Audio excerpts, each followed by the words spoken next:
Natural sciences. The simplest definition of biotechnological studies is applied biology.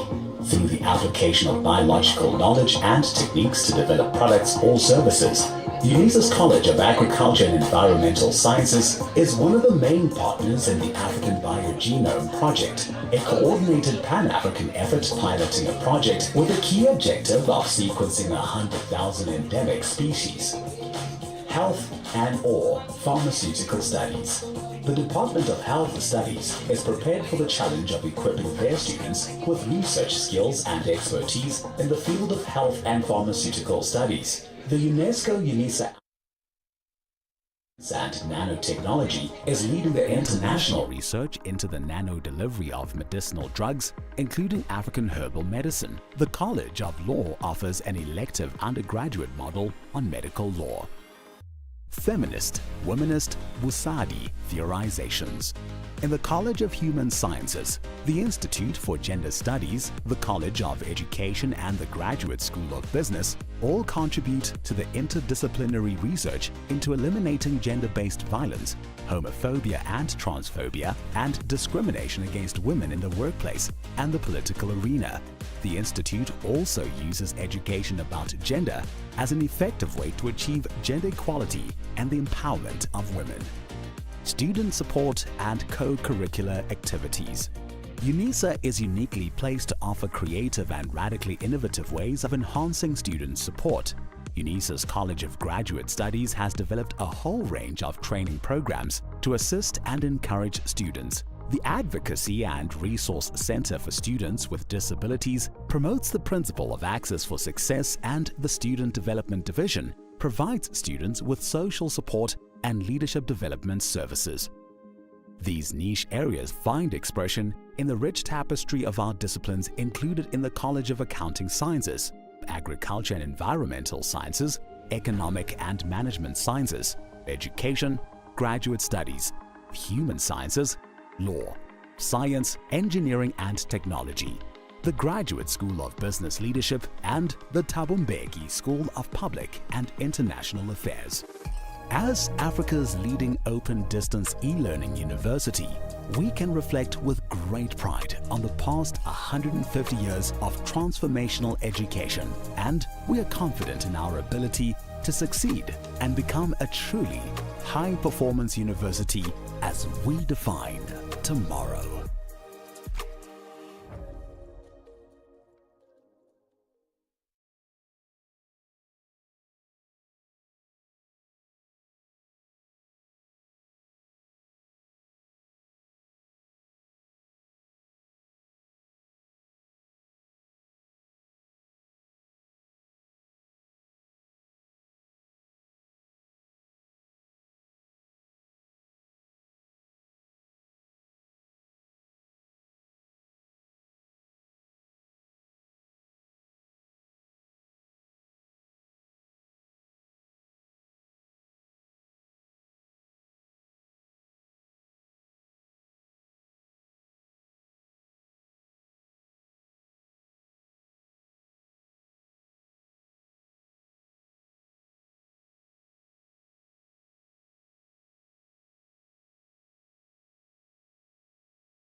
Not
going to be in your way. No, not at all.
No, understood. It's fine. No, I am starting to get my story straight. Yeah. I don't know if She is taken. no, is she going to join us? Probably not. So she's probably gonna join us for the annual lecture later on. Okay. Yeah. For this one, I don't believe that it's one you can join us. You can join us and listen. Let me find out from her because I need to. But you can go anytime you want. Okay. Let me do the beginning. Okay, perfect. Good question. The creative component. Yes, my daughter comes in now. Okay. I just need to put my laptop and hopefully she will print it. Okay. When you send it to me, can you just send me like just something quick about her? I know that she's on Joe Martin's going to her and you with her. Yes. Will that be fine? Just to introduce it. So I still have your old file from last time. Is that still fine? Okay, because they're gonna introduce her.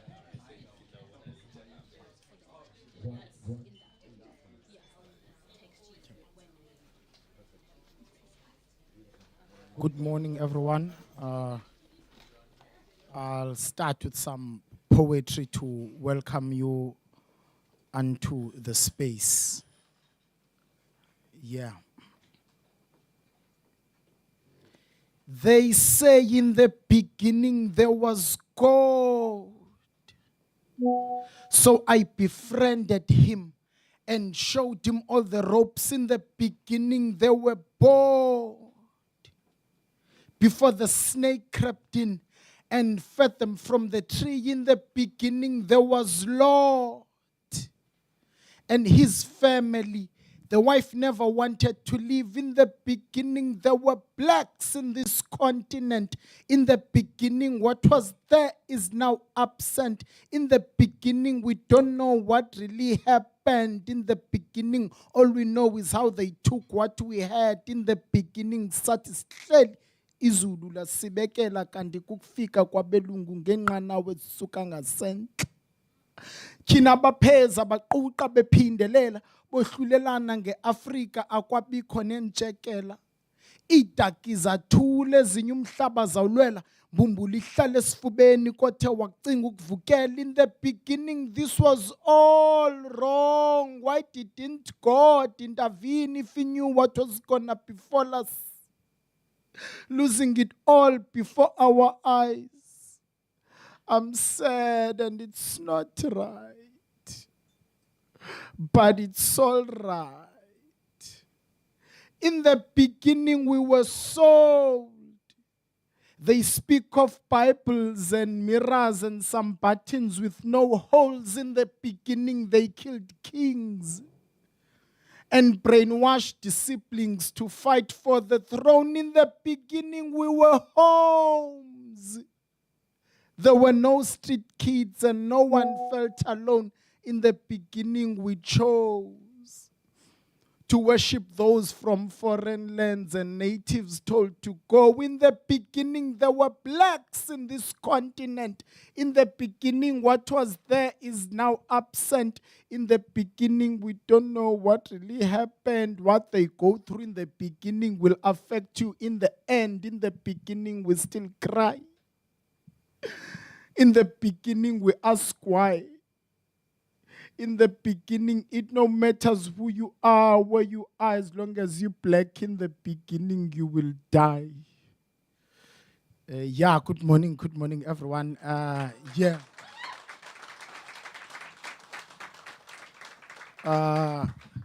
name is Kitso Seti. I try to pose as some spoken word artist. My poetry deals from a black consciousness perspective. Always try to speak around the unity of those whose skin absorbs the light of the sun. We know that coloniality broke the black family into pieces, and we see a point of violation whenever we see a black skin. So I try to call all those who are black, those who are African, all those who are colonized, those who know how it feels to not belong at a place of your birth. Try to call them together to speak amongst each other. There's quite a lot of phobias we have with ourselves, personal ones, internal, there's quite a lot. So I try to call on black people to unite. Unity is a thing that we need.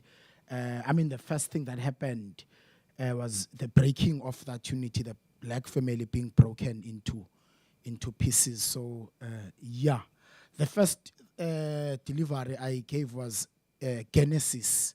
Try to understand how we've arrived in the now. We tend to think that we mushroomed to how we are, but there were things that had happened. Each and everything has a beginning. The next one is gonna be I've seen blacks. Bahleli bonke ntilongweni, bahleli bonke kwanongqongqo, bahleli bonke ntilongweni, bahleli bonke kwanongqongqo, bahleli bonke ntilongweni, bahleli bonke kwanongqongqo, bahleli bonke ntilongweni, bahleli bonke. I saw them cry. I saw them go through a lot. Anxieties, depression. I think I've seen them break down. I saw them smile. hiding the pain on the inside. Some are searching for God, hoping He's above the skies. Some are shy.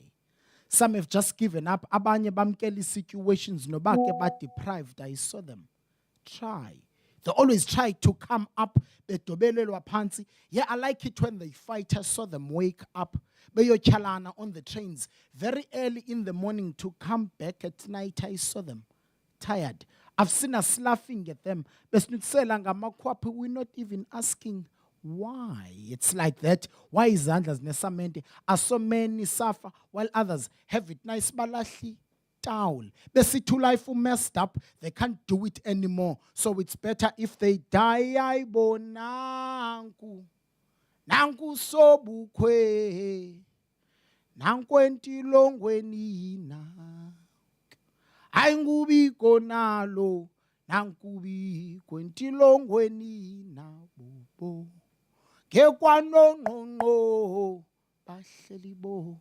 Kenti longwenina bobo. Kenti longweni. Bahlelibo. I saw them here. I saw them there. I think I've seen them everywhere. I saw them in church. And I believe I saw them pray. I saw them pray to God for their souls to keep. Should they die before they wake, they pray to God their souls to take. I saw them wake up Bayo Chalana on the trains very early in the morning to come back at night. I saw homes being led by single moms. While not knowing what they want. Some think it's okay. Some cry every day. Did they tell you ngabobodwa who are lingering in jail? Babonile kayelicha. Bebulala naboto. Abazibona ubutaliano ngamavura bayazondwa kodwa yini. Yini sobukwe. Uzoteni kodwa yini. Yini sobukwe. Uzoteni aibo yini. Yini halala. Yini halala yini. Yeah, that was, I've seen blacks. Yeah, but thank you everyone. We'll just welcome you with a song from here that we've tried to sing whenever we have a feeling that we've been done wrong. It's a feeling that happens on a daily. So whomever is able to join me, please try and do so that I do not seem awkward on this stage. I'm a very bad singer, so please, don't just. This is not South Africa's Got Talent or auditions or anywhere. From Cape to Cairo, Morocco to Madagascar, Niyalizweletu solithatha ngebazuka from Azania. Just say Azania, Azania. Sing Azania, Azania. Azani from Morocco to Madagascar.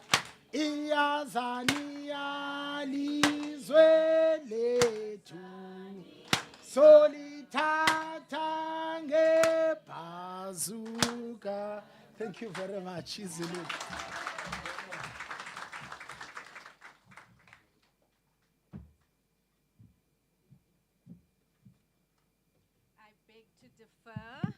South Africa has talent. Thank you very much, Kitso. Thank you very much for that poignant and very apt welcome and introduction to our conference. Your offerings this morning hold important messages that I imagine are going to be unpacked over the next 3 days. So thank you very much. Good morning, esteemed colleagues, distinguished guests and friends, both old and new. A warm welcome with all protocols observed, Professor Nkosi. It is my great pleasure on behalf of the UNISA Institute for Social and Health Sciences and the UNISA College of Human Sciences to warmly welcome you to the 4th International Conference on Indigenous Knowledge Systems and Practices. My name is Shana Safla. I'm the acting head of the Institute. We are deeply honored to co-host this significant event alongside partners from the Universitas Ahmad Dahlan in Indonesia, represented by Professor Eli Nur Hayati. Welcome, Professor Eli. And the University of the Philippines, represented by Professor Teresa de Guzman. And hello everyone. Morning. And many other colleagues from the Philippines. First, I would like to extend a heartfelt thanks to all our partners, the UNISA leadership, and of course our dedicated institute team, especially the conference leads, Professor Naima Talib, Dr. Hoa Ismail, Dr. Nick Malherbe, and the amazing team of young scholars working alongside you, whose collective and collaborative efforts have made this event possible, an event that promises to be an enriching and a transformative space for dialogue, we hope. Together, we have crafted an opportunity to deeply engage with the complexities, the richness, and the significance of indigenous knowledge systems in today's world, particularly as we navigate the intersections of global challenges, existential crises, and local wisdoms. So this is the first time that this conference is being held in South Africa, and UNISA is certainly honored to host these global dialogues around indigenous knowledge systems. We consider this engagement as an opportunity not only to advance critical academic discourse, but also to foster what we hope will become enduring networks and relations that support the flourishing of indigenous knowledge systems both locally and globally. These connections are fundamental to advancing and consolidating indigenous knowledge systems, systems that we know are always also human systems, importantly. In this, the conference reinforces UNISA's mission to serve humanity through collectivity, through collaboration, and the creation and active harnessing of indigenous knowledges or knowledges that honor plural ways of being and knowing in the world. So a little bit about this conference as it stands in relation to UNISA. In alignment with our institution's mission and strategic goals, this conference also highlights the relevance of indigenous knowledge systems to several other institutional catalytic niche areas, including marine studies, energy, health studies, feminist, womanist, and Bosadi theorizations, and importantly, student support. And I highlight this because it's very evident that the students are playing an active role throughout this conference, and undoubtedly there will be many interesting and provocative discussions that the students will bring to the dialogue over the next few days. Their involvement exemplifies for us our commitment to cultivating the next generation of scholars, practitioners, and activists dedicated to indigenous knowledge systems. So as you know, the theme of this year's conference is the politics of knowledge, and this theme is both timely and it is urgent. It evokes a number of really, really important and critical questions and calls us to critically examine the power structures and the systems that historically and in contemporary contexts determine and structure how and which knowledges and which knowledge holders are valued, and indeed which knowledges and knowledge holders are degraded and destroyed. And these reflections are particularly important in the context of the global polycrisis. Interconnected crises such as genocides, as we see happening currently in Palestine, in Sudan, in Congo, for example, racism and other systemic oppressions, rising inequalities, health crises, ecological crises, and more. that disproportionately, we know this, impact marginalized communities. These interwoven crises reinforce one another through the same power structures that have historically shaped the dominance and the devaluation of certain knowledges and people. Sure. The same that uphold systems of domination. So, for example, the knowledge systems that legitimize racial hierarchies and colonial histories enable the perpetuation of genocide and institutional racism.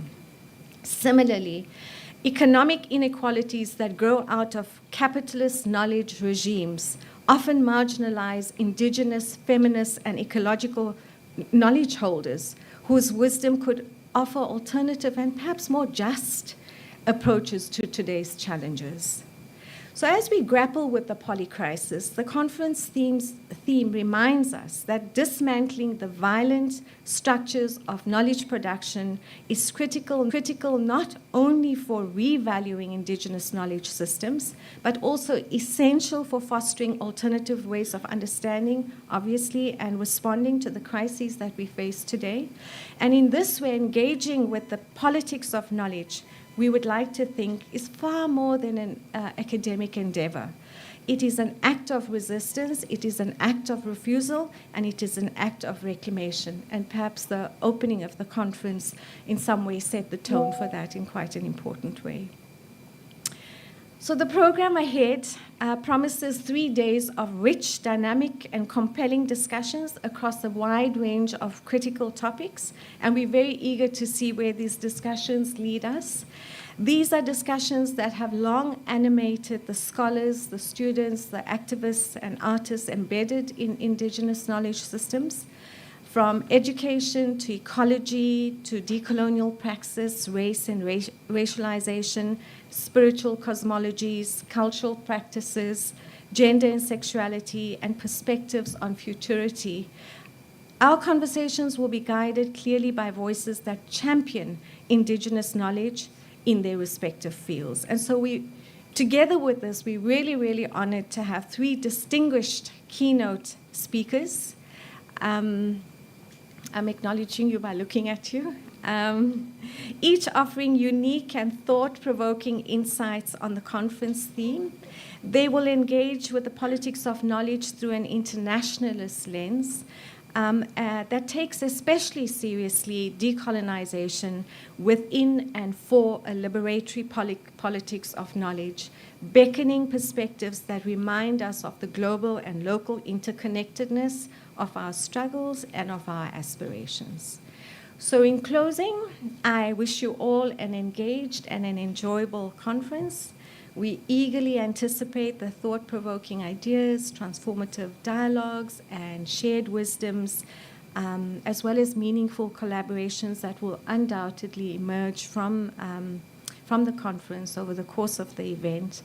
And we look forward to the knowledges that are going to be shared here, that are going to spark meaningful conversations and hopefully inspiring pathways towards more just and liberatory futures. On behalf then of UNISA, its College of Human Sciences, and the Institute for Social and Health Sciences, thank you so much for being here. We know that some of you have traveled from different time zones and are still grappling with jet lag. It's lovely to have you all here. Thank you in advance for your generative contributions to the conference.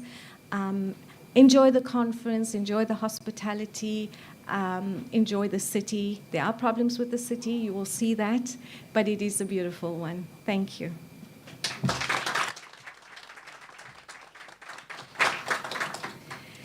So with that, I would like to invite you, Professor Nkosi, who will deliver the address on behalf of Professor Tangire Mayiwa, who is the UNISA Vice Principal of Research, Postgraduate Studies, Innovation, and Commercialization. Unfortunately, she is unable to be here with us. She extends her apology and has asked Professor Nkosi to deliver the address on her behalf. Just to say, Professor Nkosi is the Executive Dean of the UNISA College of Human Sciences. Welcome, Prof.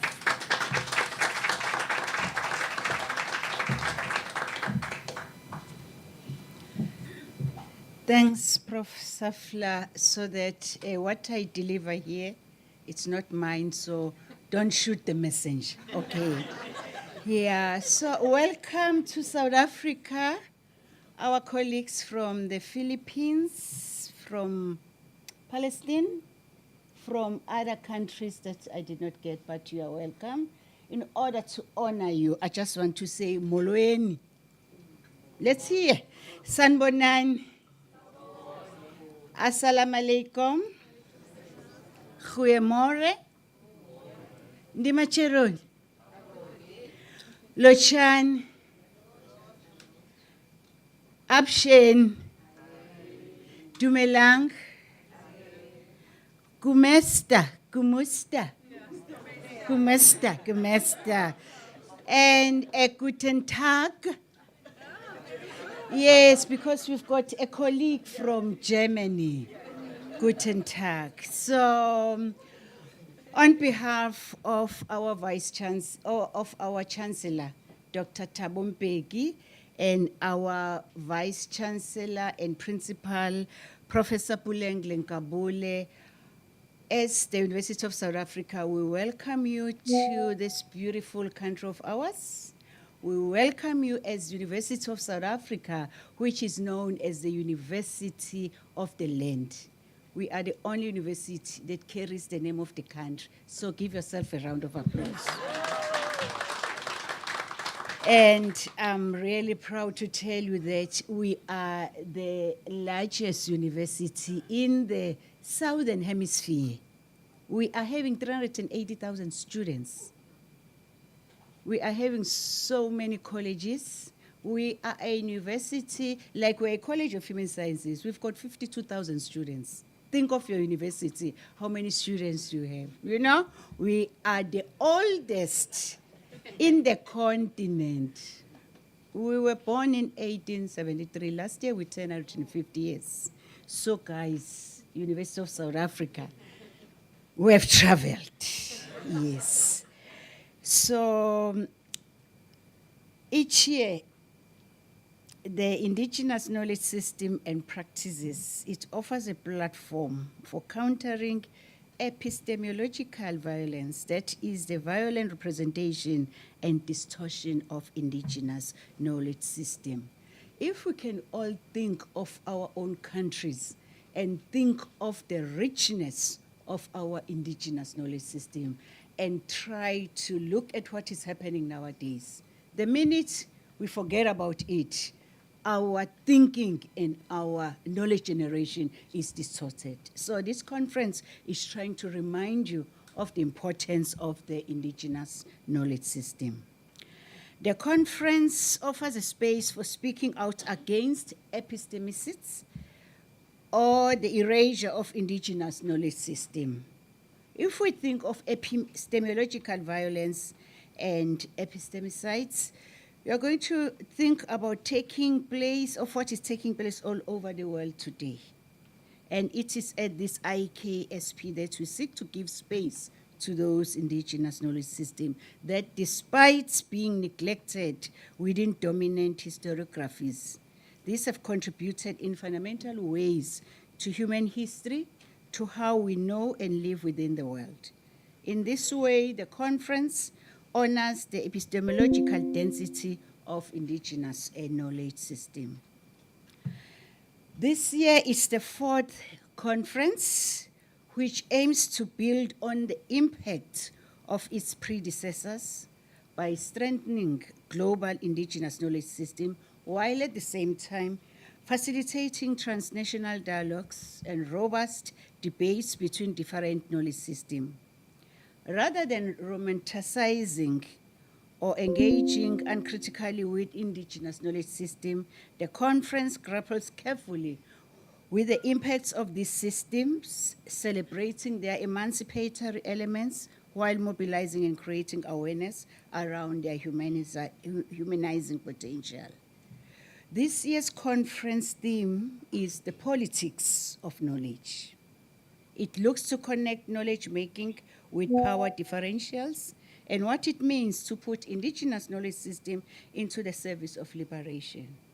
Taken as a whole, the conference looked to make an important contribution to understanding the struggle for freedom as both a political and an epistemological struggle. It is in this respect that the decolonial turn is fundamental to the conference proceedings. The IKSP offers a means for thinking through the place of indigenous knowledge system within the decolonial project.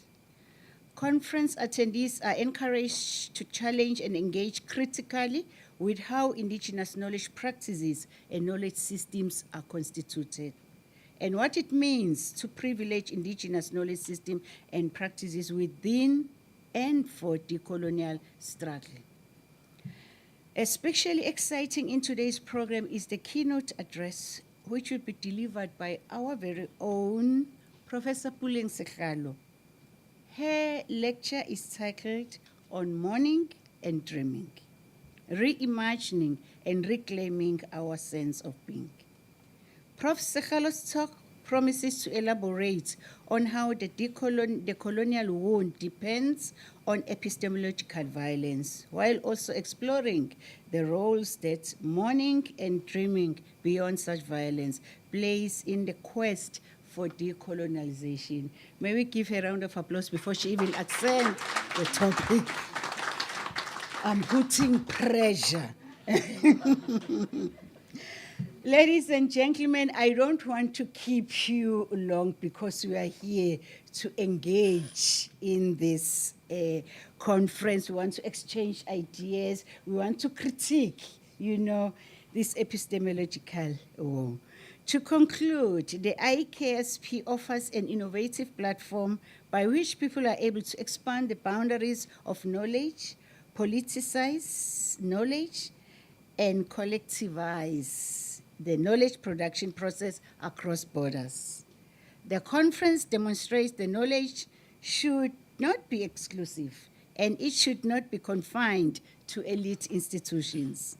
Knowledge lives and breathes in interaction, moments of community building, and indigenous ways of being.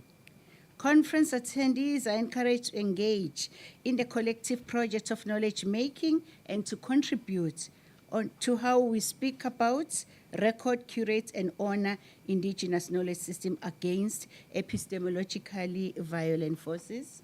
I would love to thank the ISHS team and the whole institute for bringing us to Cape Town to have this dialogue. And I welcome you all on behalf of Prof. Tenjiwe Meyiwa. Please enjoy the city and enjoy the conference. I welcome you all. Thank you.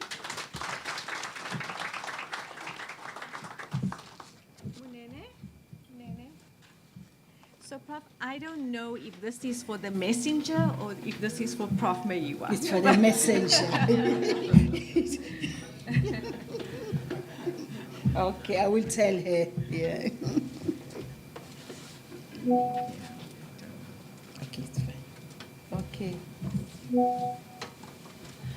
Thank you. I will give Prof. Meyiwa, and then we'll see. Thank you very much, Prof. Nkosi. Does that sound okay? Sound okay? We now move on to, too close to the mic.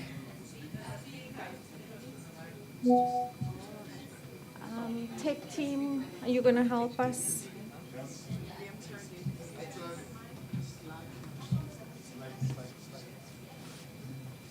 Sorry, let's just go a bit closer. It's picking up quite well. But then I need to turn the gain down. So that's what I'm saying. Oh, all right. And that? Okay. Right, we move on to receiving messages from our host partners. Professor Eli Hayati from the Ahmad Dahlan University in Indonesia, I'd like to call on you first. Professor Hayati is trained as a clinical psychologist. Her interests are in the fields of gender, gender-based violence, masculinity, and community psychology. She teaches in undergraduate and postgraduate programs of psychology at the university, and she has been very much involved in this series of conferences and is really the person who invited the Institute into this space and who supported the conference coming to South Africa. So come on up.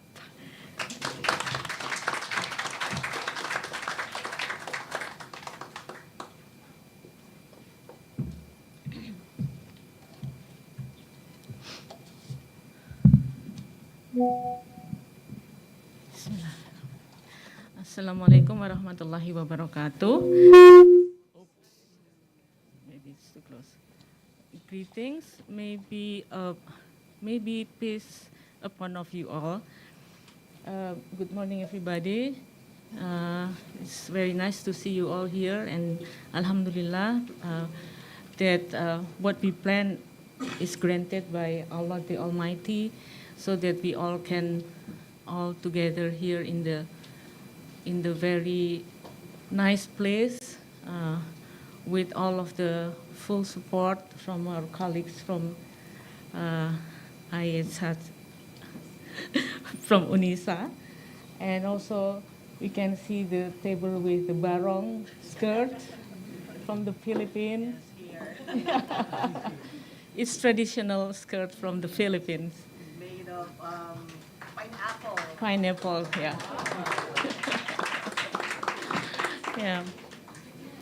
So, as the Dean of the Faculty of Psychology, University Ahmad Dahlan, Indonesia, I am honored to welcome all the participants of the 4th Conference on Indigenous Knowledge System and Practices, held in Cape Town from October 22 to 24, this 2024. The growing awareness of the authenticity of knowledge within the social and humanities sciences, especially those who live in the countries with past colonial experience, has amplified the eagerness to learn, find, and develop the true color and original body of knowledge that we believe as our own, something that is not knowledge of others who might only be fit and applicable to their life setting. We, in the field of psychology, already faced with a concept about mentality and behavior that do not grow from our own field, beliefs, and basic values that stem from our indigenous knowledge and religion.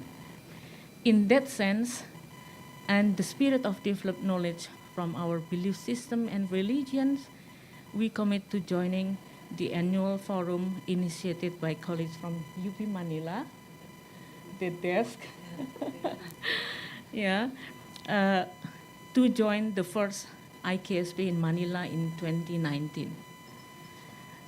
So it is grateful, Terry, that now we have the 4th, and it's very special because for this 4th IKSP, it's very special because now we also not only colleagues from the region of Asia that is involved, but also our colleagues from Africa, especially this is South Africa.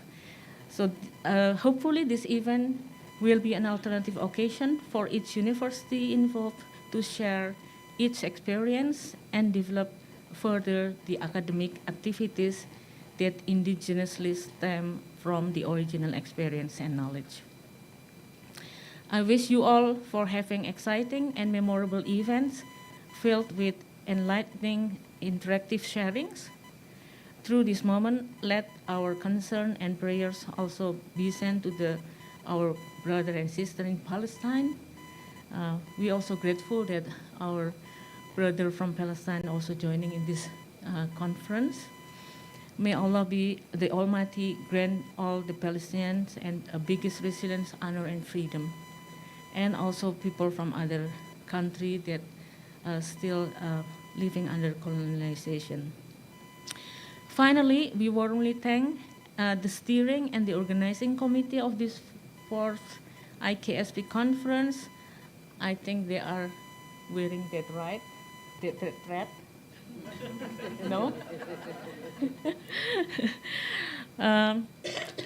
Thank you for facilitating us to be together in this beautiful city of Cape Town.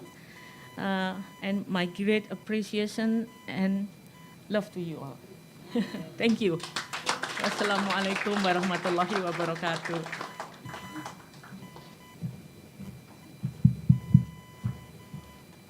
Thank you, Prof. Hayati. Dr. Dindo Cafe, hello and welcome again, is the chair of the Faculty of Department of Behavioral Sciences and the College of Arts and Sciences at the University of Philippines, Manila. And you bring us a message from Philippines, yes? Welcome. Your pineapple shirt? No PowerPoint. I just use the laptop.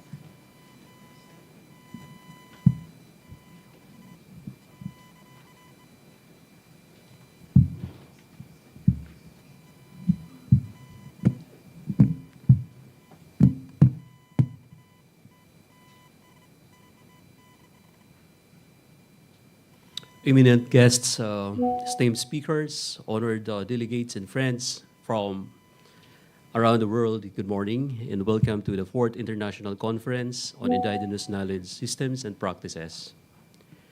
It is a profound honor to gather here with so many remarkable individuals dedicated to preserving, celebrating, and advancing indigenous knowledge for the benefit of our shared future. Indigenous knowledge systems are living treasures passed down through generations, deeply rooted in the values of sustainability, harmony, and respect for nature. They offer not only insights into cultures and traditions, but also practical solutions to some of today's most pressing global challenges, including cultural and social integrity and preservation, climate change, food security, and biodiversity conservation. This conference is an extraordinary platform for dialogue, learning, and collaboration, bringing together elders, scholars, practitioners, policymakers, and young leaders. The theme of this year's gathering, The Politics of Knowledge, highlights how power dynamics influence creation, validation, and dissemination of knowledge. It argues that knowledge is not neutral, but shaped by social, cultural, economic, and political forces. Dominant groups such as the governments, academic institutions, and corporations often prioritize certain forms of knowledge, like scientific and Western perspectives, while marginalizing others, including indigenous and local knowledges. This Western perspective, this creates hierarchies that impact policy making, education, and resource distribution.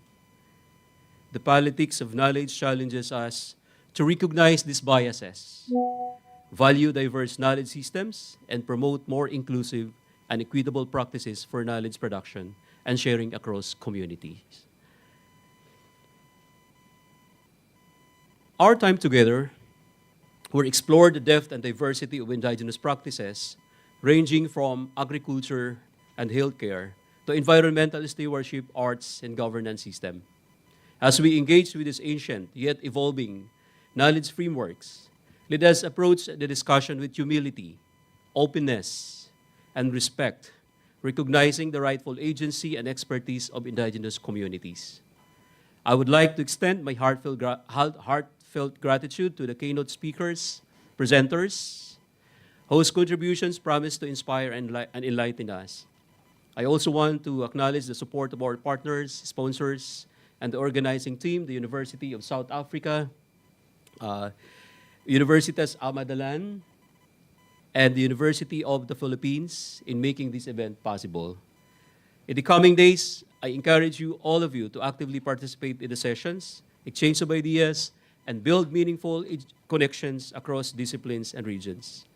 Lead this conference not only a venue for sharing knowledge, but also for fostering long-term partnership that uplift indigenous voices, and ensure their knowledge systems remain vital and thriving for future generations.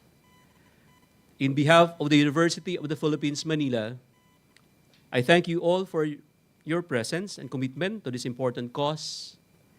Together, let us honor the past, embrace the present, and co-create a future where indigenous knowledge is valued and integrated into the global fabric of understanding.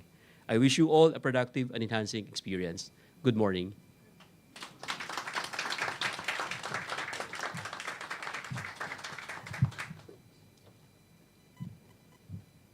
And I call on our very own Dr. Malherba, who is an NRF-rated researcher and a senior researcher at the Institute, and is also affiliated with the South African Medical Research Council Violence, Injury, and Social Asymmetries Research Unit. And Nick, you don't have a shirt made of pineapple, but you have a message.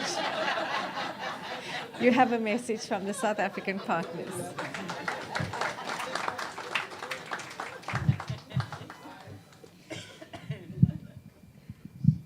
Hello, morning colleagues. My name is, as Professor Safla introduced me, is Nick Malherba. I'm a researcher at the University of South Africa's Institute for Social and Health Sciences, one of the co-hosts of this event, and on whose behalf I welcome you to this event. Thank you all for being here, for traveling across time zones, across cities, across borders to be here at this 4th IKSP, which is the first time, as Prof. Eli noted, that the conference is being held on the African continent, and we're very excited. We're very excited for that. I also wanted to say that UNISA's participation, and UNISA ISHS's participation in this conference began a few years ago when a number of colleagues were invited to present at the IKSP. It was held in Indonesia that year. The ISHS UNISA was then formally invited as a host partner onto the conference last year, where we were officially nominated to host the conference this year, which brings us here today. And we considered a deep honor and a deep privilege to host this conference here today, and consider this partnership essential to developing Global South coalitions more generally. And so, as many of us here, I'm sure know, it's a mammoth task, facilitating, hosting, putting together an international conference, and a lot of labor goes into it. And it's really a wonderful thing to see and to feel the conference coming together in such a vibrant and exciting manner as it has today. So thank you. I just wanted to extend a thank you to the many, many people at the ISHS who worked over and above what was required of them, meeting deadlines with professionalism. And I think what was, for me, most important was undertaking each task with a level of care and respect that made me personally feel very privileged to work alongside each of you in the way that we do. And the list of people from ISHS who assisted in putting this conference together is much too long, and UNISA as well more generally is much too long for me to cover here in this allotted time. But I just wanted to take this moment to extend a really sincere and probably insufficient token of gratitude to each of you. So thank you so much. On behalf of UNISA, ISHS, I can confidently say, I think, that we are all looking forward to today. No one here, I don't think, needs convincing that the politics of knowledge is such an important theme, one that's fundamental to addressing the crises and structurally violent composition of our contemporary conjuncture. The program, as I hope we've all managed to have a look, takes on this conference theme from a number of different standpoints: decolonial, ecological, cultural, educational, spiritual, humane, material, all of which hold close to a humanist ethics of care. I'm especially looking forward, as a number of people have said up here today, to the different keynote addresses. In their work, these three scholar activists have uncompromisingly and unsparingly sought to tackle questions of decolonization and the task of sustaining indigenous knowledge systems. And emphasizing always the entwined nature of these two tasks. We find ourselves today in a troubling time. Ours is a time of genocide, a time of vicious racial and patriarchal capitalism, a time in which the structures of coloniality remain largely intact. So I hope that this conference offers us all a moment to reflect on this time of ours, and in particular the role that Indigenous knowledge systems can play in broader struggles for decolonization. These are, after all, struggles on which human dignity and planetary well-being depend. So I just wanted to close then by saying thank you once again so much to all who are here, who helped putting on this conference today, for coming together, and yeah, just to wish everyone luck for the rest of the week. Thank you so much.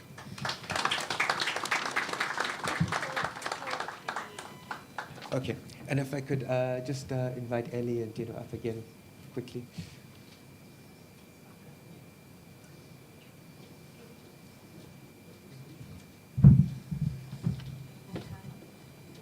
And Bongani.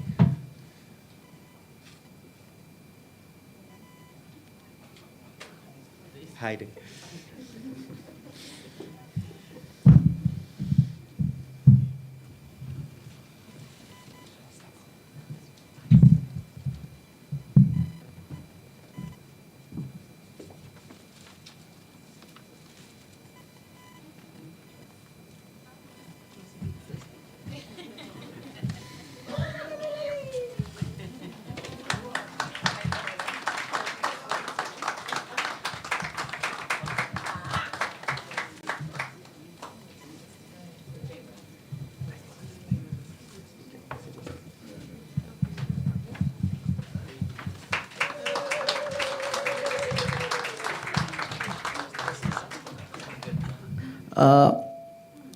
The gifts that you've just been given are African calabashes, which are used in everyday life to store seeds, to store water, but they also have a ceremonial significance.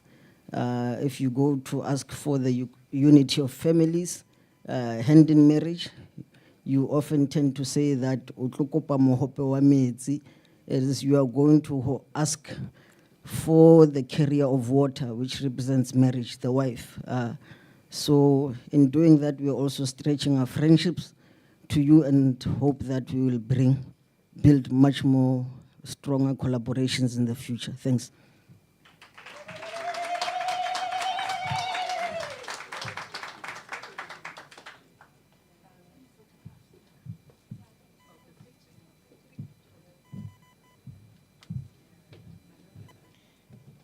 Thank you.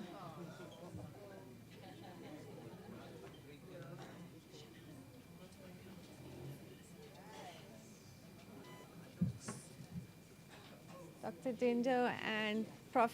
Ellie. How you travel back with them is your problem.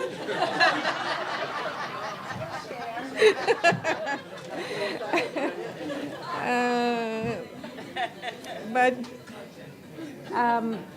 the gifts are from our university, yeah?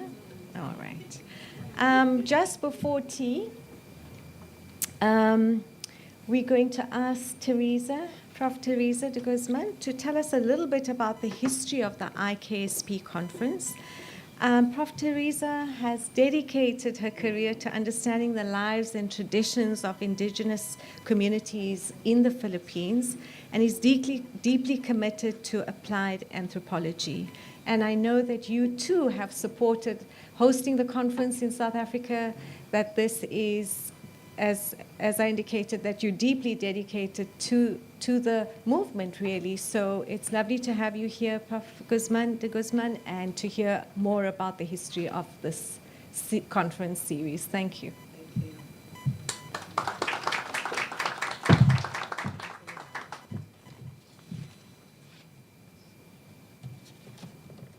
Where's this? Okay. Thank you very much. And I'm so happy when I heard the first number who sang. And that's the first time I heard the clicking sound while singing. And that's my dream come true because I'm a linguist and I studied the language also. And that's why I'm familiar with that clicking sound. Anyway, good morning and good afternoon. It's 4 o'clock in the Philippines. So this is my time to present to you the history of IKSP. I'm honored to be in this significant gathering today, where we continue to explore, celebrate, and expand our understanding on indigenous knowledge systems and practices, or IKSP. Over the years, IKSP has transitioned from marginal topic to critical focus in education, environmental conservation, and community well-being discussion. The IKSP movement won a landmark victory on September 13, 2007, when the United Nations Declaration on the Rights of Indigenous Peoples, UNDRIP, was approved. Article 31 of the UNDRIP affirms that the rights of indigenous peoples to maintain, control, protect, and develop their cultural heritage, traditional knowledge, and traditional expression, including the manifestation of their sciences, technologies, affirms and that the rights of indigenous peoples to maintain, IKSP has gained control, protect, and recognition since 1990s, particularly traditional knowledge for its role in sustainable development, including the manifestation in the Philippines. Technologies, it has been trailblazer in recognizing the rights of indigenous peoples, the 1987 Constitution and the Indigenous Peoples' Rights Act, Sustainable IPRA, in the Philippines of 1997, in the significant milestone. It has been informally acknowledging the rights of indigenous communities to preserve their cultural heritage and advance the Indigenous Peoples' Rights Act, or IPRA, in the Philippines of 1997. The IKSP International Conference held in 2019 in collaboration with the Amadalan University to preserve their cultural Benguet State University and advance their knowledge, was pivotal for the indigenous advocacy in the Philippines. The IKSP aimed to address the various challenges in 2019 indigenous communities with the Amadalan University, promoting advancement in research, State University, and education was tailored for them for the indigenous advocacy in the Philippines. One of the key takeaways from this conference was the emphasis on indigenous communities, indigenous knowledge systems' role in addressing modern issues in research, including climate change, healthcare, environmental preservation. One of the key indigenous values, such as enoughness, interconnectedness with nature, were highlighted as offering essential perspective for sustainable solution. The first international conference in the Philippines highlighted the education in their curricula, fostering a strong connection between academic work and indigenous communities. IKSP has gained critical focus in education as academic institution, and educators have realized the value in enriching curricula, especially in the regions with significant indigenous populations like the IKSP has gained critical focus in education as academic institution, and educators have realized the value in enriching curricula, especially in the regions with significant indigenous populations like the University of the Philippines, Baguio. Most of them are Cordillerans, which has integrated IKSP in their curricula, serving as a model for inclusion of indigenous studies in their academic program. IKSP educational significance extend preserving history. It fosters critical thinking, environmental stewardship, and appreciation of indigenous worldviews, making education more inclusive and reflective of diverse epistemologies. Furthermore, a notable research area was on genomics. I'm having a hard time with this. Dr. Corazon de Hungria studies the genetic markers from the indigenous groups, uncover rich insights in the history and diversity of Filipinos with application in medicine and historical studies. We don't call Philippinensis because Philippines is a borrowed word from the other culture. So we use Luzonensis, Homo Luzonensis in the Philippines. Integrating indigenous knowledge systems and practices into planetary health at UP Manila is forward-thinking approach designed to address global health and environmental challenges. Planetary health focuses on interconnection between human health and health of the Earth ecosystem and how human activities are disrupting these natural systems. IKSP provides valuable insights for addressing this disruption in a way that respects both holistic worldview, wherein people's health is closely tied to the environmental health.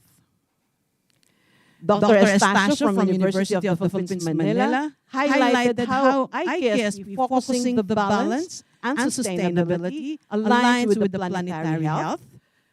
This integration described as a rights-respecting, humanizing, and life-sustaining approach, offering sustainable solutions to environmental and health challenges.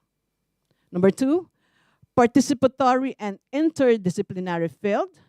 It promotes a solution-oriented approach that brings together different fields, including health sciences, environmental studies, indigenous knowledge. By acknowledging the knowledge systems of indigenous community, UP Manila emphasizes the importance of inclusivity in solving complex global issues. Third, education and curriculum integration. At UP Manila, IKSP is also being incorporated in forensic science and other academic disciplines as part of this broader planetary health approach. This integration ensures that the future professionals in health and environmental fields are equipped with knowledge to work sustainability and ethically with indigenous context. Second, IKSP International Conference, held on December 11 to 12, 2020 via Zoom, centered on the theme, the critical role of IKSP amidst calamities and pandemics. This virtual conference emphasized how IKSP is vital in helping indigenous communities manage and respond to crisis, particularly during events like COVID-19 pandemic. Key highlights: COVID-19 and indigenous resilience. One critical discussion during the conference was about the resilience of indigenous communities like the Aita community or the Maganchi. Due to their deep connection with the nature and their traditional way of life, these communities were able to cope better with the pandemic than the mainstream culture. Next, the role of IKSP in health and well-being. The conference also highlighted the importance of IKSP in psychological well-being during those times in crisis.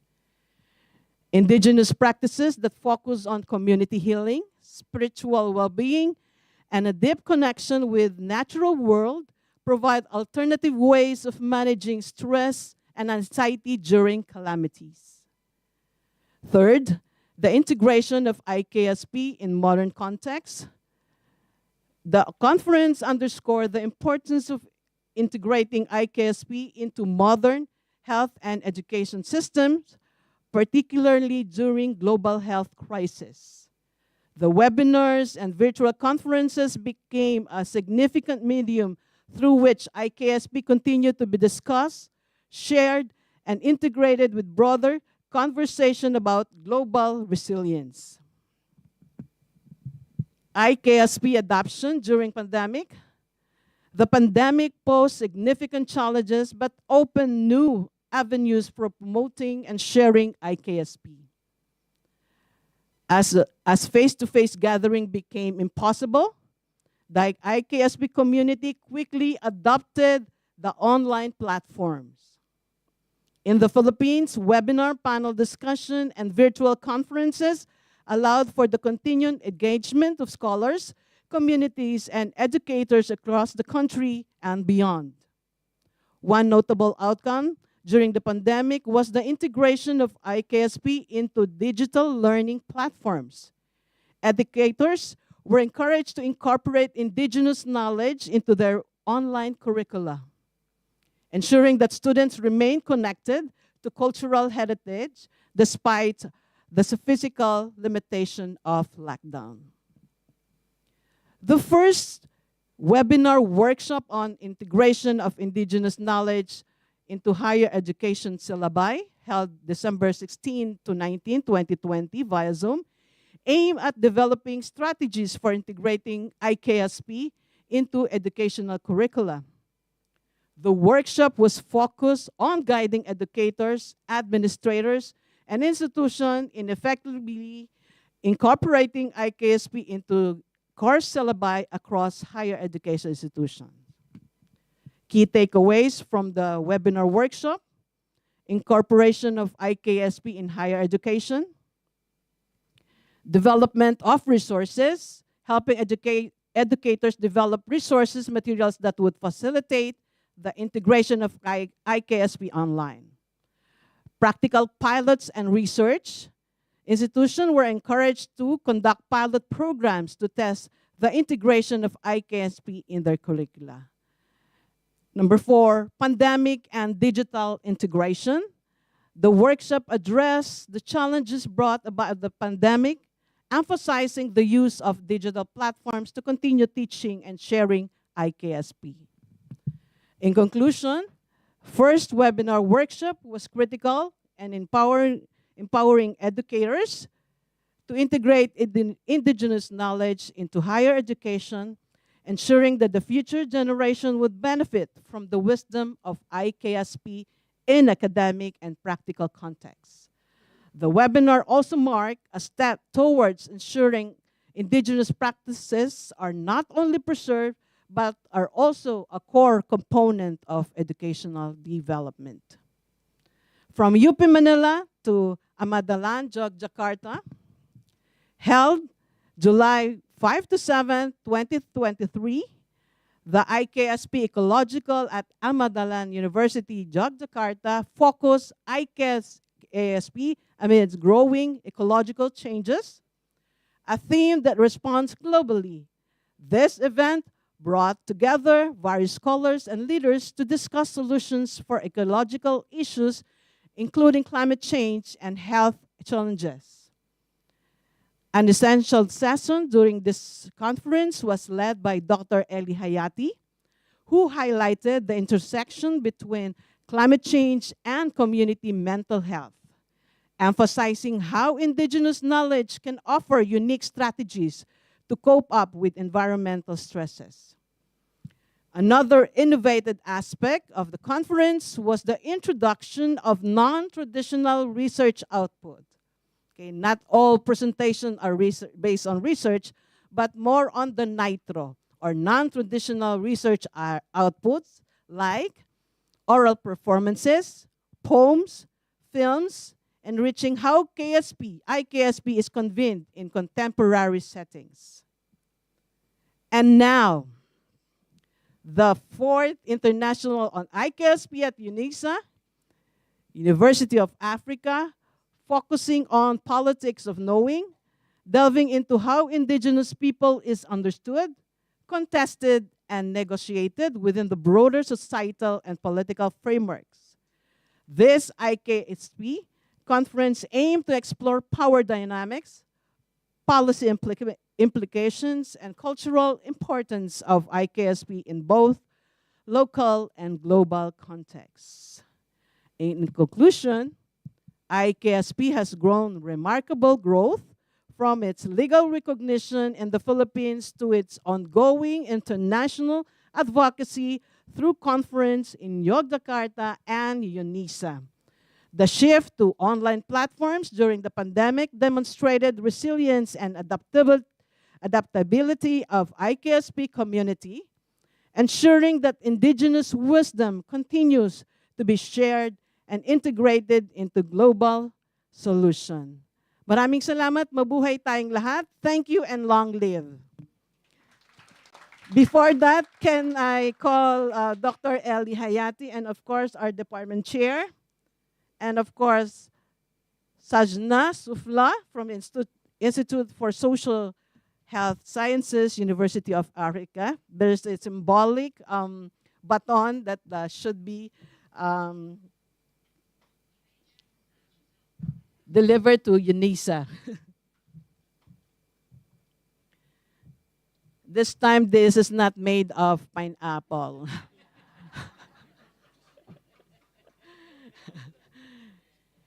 It is made of traditional fiber from one of the groups in northern Luzon. There you go. You will pass the baton to the UNISA. And of course, we have a small gift. Philippine delegates, what is our cheer? Okay, a small gift from the Philippines. It is not pineapple. It is more of mangoes, dried mangoes from Cebu. It's a different group in the Philippines. Okay. All right, thank you.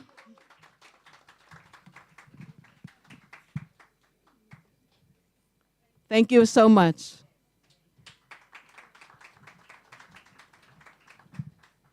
Thank you so much, Dr. Professor de Guzman. Certainly for the gifts, but for that very, very rich and comprehensive history about the IKSP, some of which was new to me as well. So we hear you talk about the growth of IKSP, and we hope for a very sustainable future for this conference series. So thank you so much, everyone. I've never been at a conference where we're running before, not running late. Yes, yes. Must be my tight chairing, right? So, Nick, you have some housekeeping matters, and then we will break for tea, and tea is served in the foyer outside. Thank you.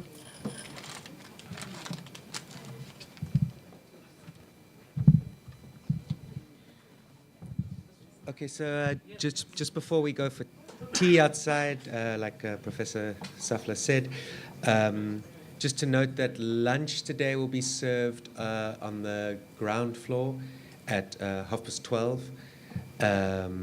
There, as I think people know, there's going to be 3 parallel sessions after lunch today in the 3 different venues. 1, 2, 3. But you're welcome to speak to any of us if you can't find a particular venue. All of them will be, the whole conference is on this floor. And so just find any of us if you're struggling with it, looking for the venue. There is a map in your program booklet that you can consult, which is in the bags that everyone's been given. Just to note that presenters should be in the venue that they are presenting in 10 minutes before the session begins. Each presenter will then hand their presentation over to the chair on a PowerPoint format, preferably, and the session will then discuss, the chair of that session will discuss any arrangements with you that you might need. The names of the chairs are in your booklets, and you will see them on people's lanyards. There's a couple of slight last-minute changes to the program. People that couldn't get visas, etc. Session chairs will update you, and the most recent program can be found online or speak to any of us. It's not major changes, but they are slight to the hard copy booklet that you have. People must please sign the register in each session. The chair will be handling this. There's a Wi-Fi password for this floor. I will give it to you all now. I probably should have done this in the beginning.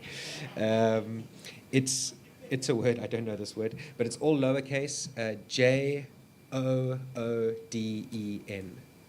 JOODEN. Okay. The gala dinner and the memorial lecture will be in this venue tonight. Please arrive at around 8:30 for... sorry, don't arrive at 8:30. 6:30, 18:30. Yeah, please arrive here at around 6:30 this evening will be ideal. Thank you. And yeah, just to encourage... I encourage all of you to come. I think it's going to be a really wonderful lecture. Yeah. Lunch is at the restaurant, I could say. Oh, and then the bathrooms are just over here as you, by the elevators, by the lifts where you came in. Yeah. And yes, so we'll go out for tea now. We'll break for tea. And please try to be back here at 11.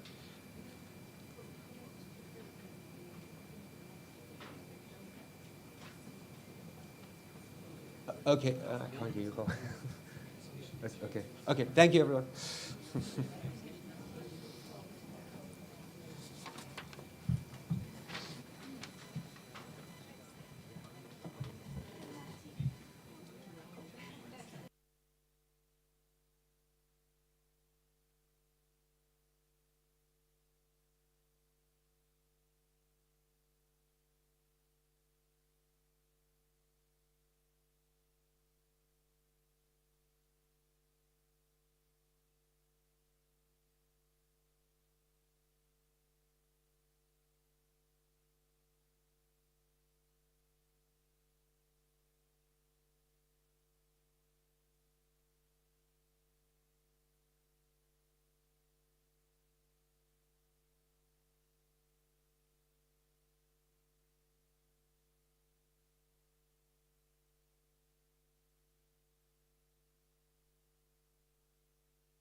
No.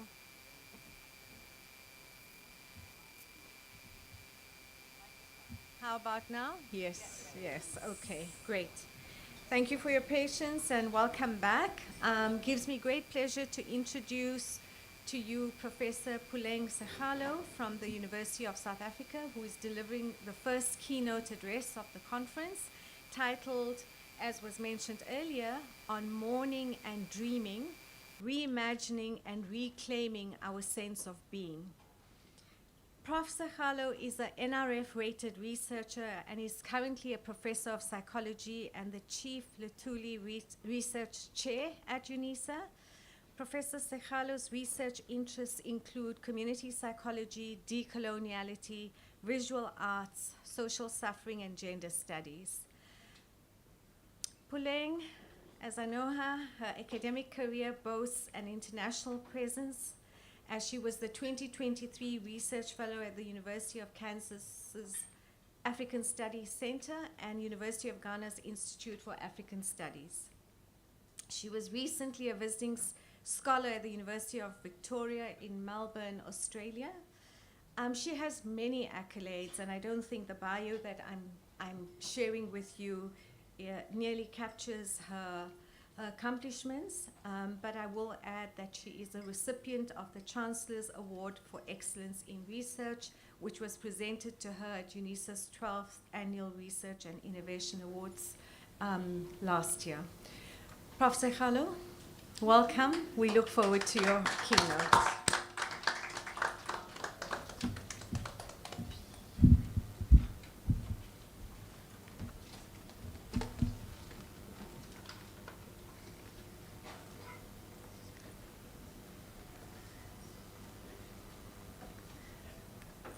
Professor Zetunkosi, the Executive Dean of the College of Human Sciences, Professor Safla, and your team, thank you so much for inviting me here today. It's such an honor, colleagues, to be with all of you. And I'm still reflecting on my Azanian brother's spoken word this morning.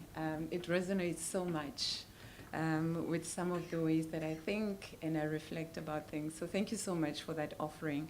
I think it also helps to just ground as we think about Blackness and our role. So I'm here to offer some thoughts around knowledge production and around indigenous knowledge systems. But please allow me to start by mentioning some names. Katlego Oliphant, who is 7 years old. Zintle Masilela, 8 years old.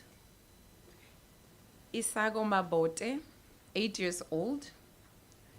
Monica Satege, 9 years old.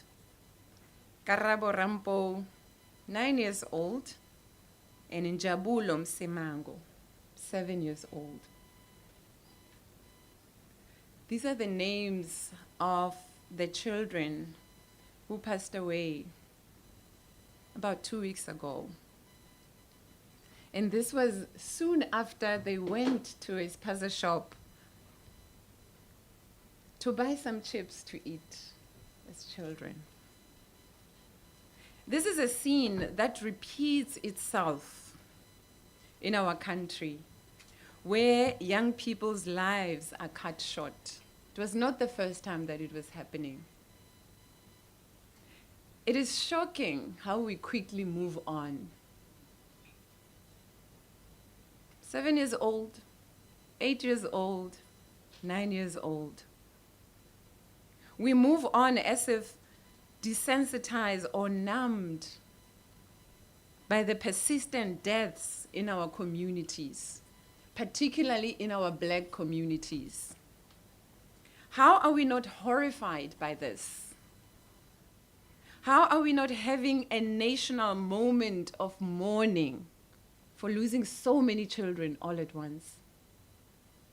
What does this mean for who or what we have become as a people, and also how do we move on in the world with these wounds.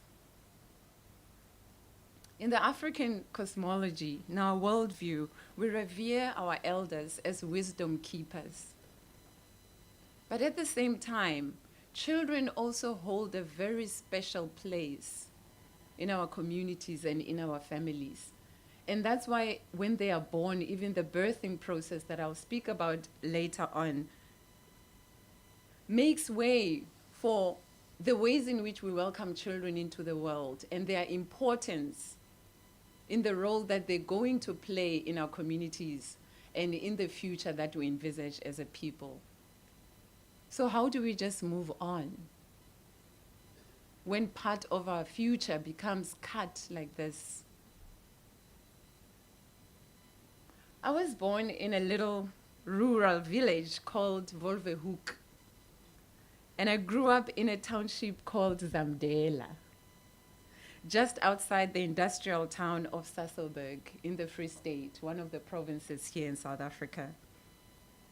Zamdela, like all other townships, and the township project was a result of a well-thought-out strategy by the Afrikaner government with the assistance of a French town planner who studied the direction of the wind so as to determine who should be situated where, right?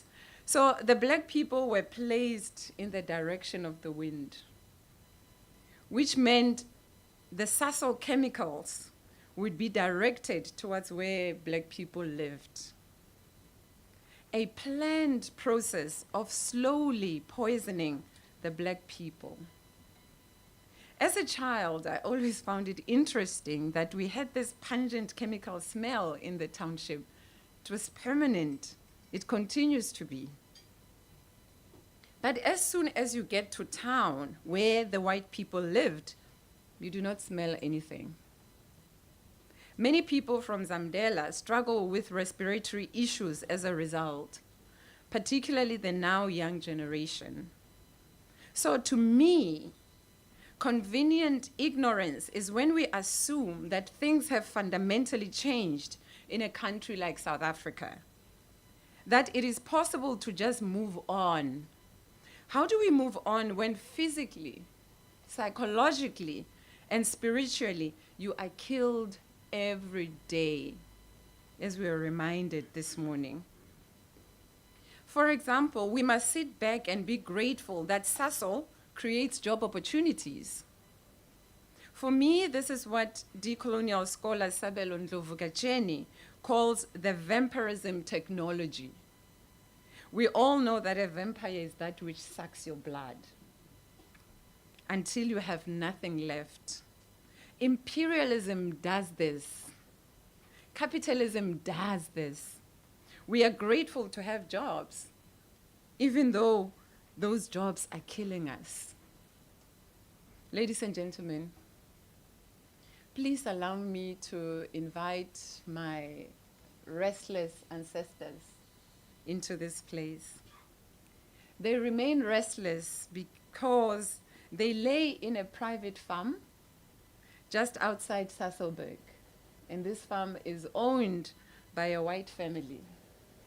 So we need permission to be able to visit the burial grounds of my grandparents. So if you think about it, this white farmer has ownership or control of my ancestors. So who am I? I carry the scars and pain of my ancestors as I stand here today. The intergenerational wounds manifest in my grandfather, in my grandmother. They manifest in my mother, but they also manifest in me as well. When colonial legacies are marked in our bodies, can we afford to give space to convenient ignorance? I argue that we cannot.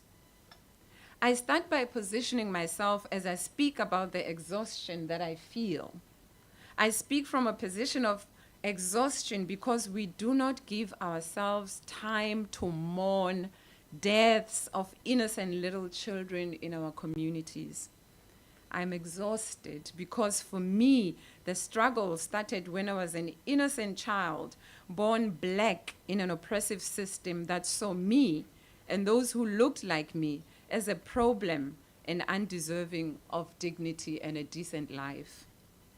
I'm exhausted because years later, I'm standing here speaking about the convenient amnesia that is meant to exempt and render many white people innocent because they were not there when the apartheid police chased me, then a 5-year-old child, out of my school with tear gas. How do we understand absence when the material gains and access to resources continue to be skewed in favor of the colonial masters? How do we envisage psychological well-being and healing when so many continue to carry the colonial wounds that manifest in their everyday encounters? These are the provocations and questions that I come with today. Educational scholar Maxine Green frames provocation as an optimistic and productive action. To provoke is to encourage individuals to reach beyond themselves in their intersubjective space. It is an action that incites movement or the potential for movement as we envision what is possible in our social becomings. The world is full of savagery. It is full of brutal marginalizations, structured silences, and imposed invisibility, so present all around. Therefore, we need to question, to critique, and to provoke. Forcing ourselves to operate within and upon epistemologies of ignorance when ontological erasure is the norm is a significant mental and emotional investment. As Ndlovu Gacheni and Spamandla Zondi argue that the methods that we have inherited are not always adequate and can sometimes mask the full extent of an epistemological or ontological problem. Trying to challenge a system with entrenched colonial ideologies is exhausting. I think that's why we're always so tired. The immense anguish and pain that many colonized subjects, those who came before us, have endured over decades is something that we inherited, as Ndlovu Gacheni argues. The daily violence that we witness distorts our perception of the world, and it leaves many individuals permanently injured psychologically. An Indigenous Aboriginal writer, Chelsea Watego, in her book called A Day in the Colony, starts off by situating herself as an Indigenous woman who enters an education system that has carved a narrative about who she is, about what her history is, and about her community. And she experiences a dissonance as she struggles to understand how her people are defined within an academic system in the public health discipline, where her people are described as diseased, as having short lifespans, as people who are lacking so much. So you go to a university and this is what you hear about who your people are, about who your community is. And this becomes a frustration for her because the community that she knows, that she comes from, is nothing like what is being said in the lecture hall. She grew up in a different kind of environment. And in that environment, the story is different. She goes on to narrate how her father told her around the kitchen table about her Auntie Dora. Her Auntie Dora, who was taken forcefully from her family as a child. But the story that her father tells is not one of pure loss and negativity. But the story that she is told is one of resilience, of love of how Auntie Dora lived up to be 100 years old. Amidst all the colonial subjugations and challenges and family disintegration as a result of colonialism. So what she learns from her community about who she is, about her history, about her family, is a different story from what she's now told when she enters a Euro-Western education system. Through Watego's story, we are cautioned about what narratives matter and what narratives count, but also what narratives are privileged and how we understand knowledge production, how we theorize people's lives, what we define as well-being and what we define as being normal or abnormal.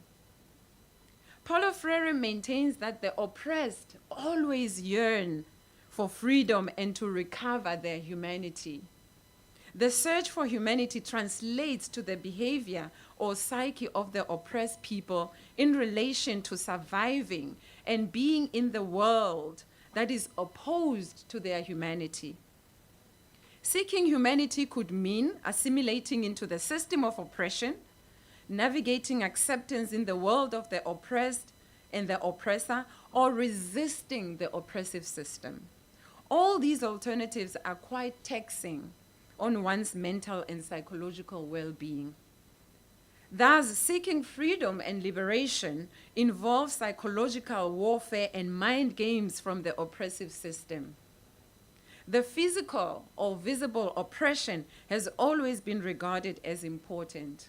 However, coming from psychology, psychological oppression is equally, if not more important, if one is to understand the depth of the suffering of marginalized people as a result of colonization. Charles Mills and Nancy Tuana write on epistemologies of ignorance, epistemologies of privilege, which keep us from knowing the deep and complex truths of multiple forms of oppression. One of the ways to confront the challenge colonial oppression is through speaking back by writing our truths, by writing about our experiences, about our histories. And this is what I believe Wateko does in her book, to tell a different narrative that does not locate her people as diseased and lacking.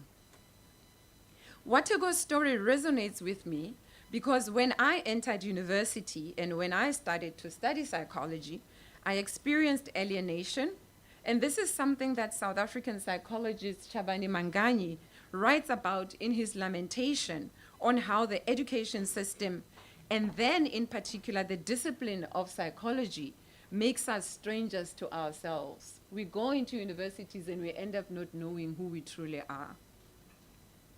I come from a lineage where community, belonging, togetherness, and collectiveness are at the core of how we define ourselves. So the disconnect between my ancestors and me is a difficult one because I come from a tradition that acknowledges those who came before and their influence in the present. So they don't belong to the past, but they continue to be with me in the present. So when I have to ask for permission from some white farmer for me to go and pay respect to my grandmother at her grave, it really becomes a serious challenge, a continuous one.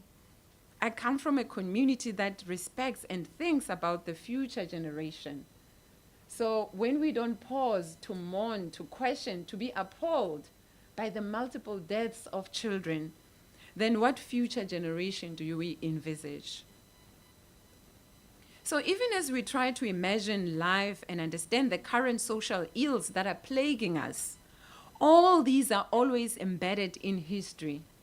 But it's also in thinking about those who are to come and how what we are doing in the present has a direct implication on the kind of future that they're going to have. So when I think about my grandparents, and where they are buried, and how the land wherein they are buried is now understood to be private and belonging to a white farmer. And if we want to go visit my grandparents' gravesite, we seek permission from a white man, then the idea of freedom and of things having shifted becomes problematic. The idea of land and what it represents continues to be a constant struggle, even in the current moment of so-called independence and democracy. This background is important for me and my positionality and for how I come into the world and how I see the world and come into my discipline of psychology and understanding it, its history, and its role in my community and context, and its meaning to how we reimagine the idea of well-being. Particularly when we're looking at the context of South Africa, a country flawed with a complicated colonial and apartheid history that continues to reverberate even in the current moment, where the streets, the communities, the families are filled with wounded souls, where children can die in numbers and it's business as usual. The South African Constitution is often lauded as one of the most progressive and the most inclusive in the world. And I would like to draw from Mogobe Ramose and Motsuku Pheko, who remind us that the concept of Ubuntu was part of the initial constitution document. And we know what Ubuntu stands for, what it demands of us. And it is therefore not that puzzling that when the final document came out, Ubuntu had been removed. The progressive nature of the Constitution is at the same time aligned to a neoliberal agenda and capitalism. So how could these be reconciled with Ubuntu, which demands of us to care for the other, to ensure that the welfare of the other is key in all decisions made, to acknowledge that my existence is intertwined with yours, and that we are interconnected at the most fundamental level, including spiritually. It is at this basic level of deciding on what guiding principles will direct us as a people that we see how coloniality persists. Decolonial scholars such as Nelson Maldonado Torres define coloniality as the stubborn remnant of colonialism which disguises itself through capitalism, through marketization, as a way for the world to function. Many indigenous people from various parts of the world have articulated the persisting disconnect between how governments are run without acknowledging the various indigenous knowledge systems that have guided life for the colonized for centuries.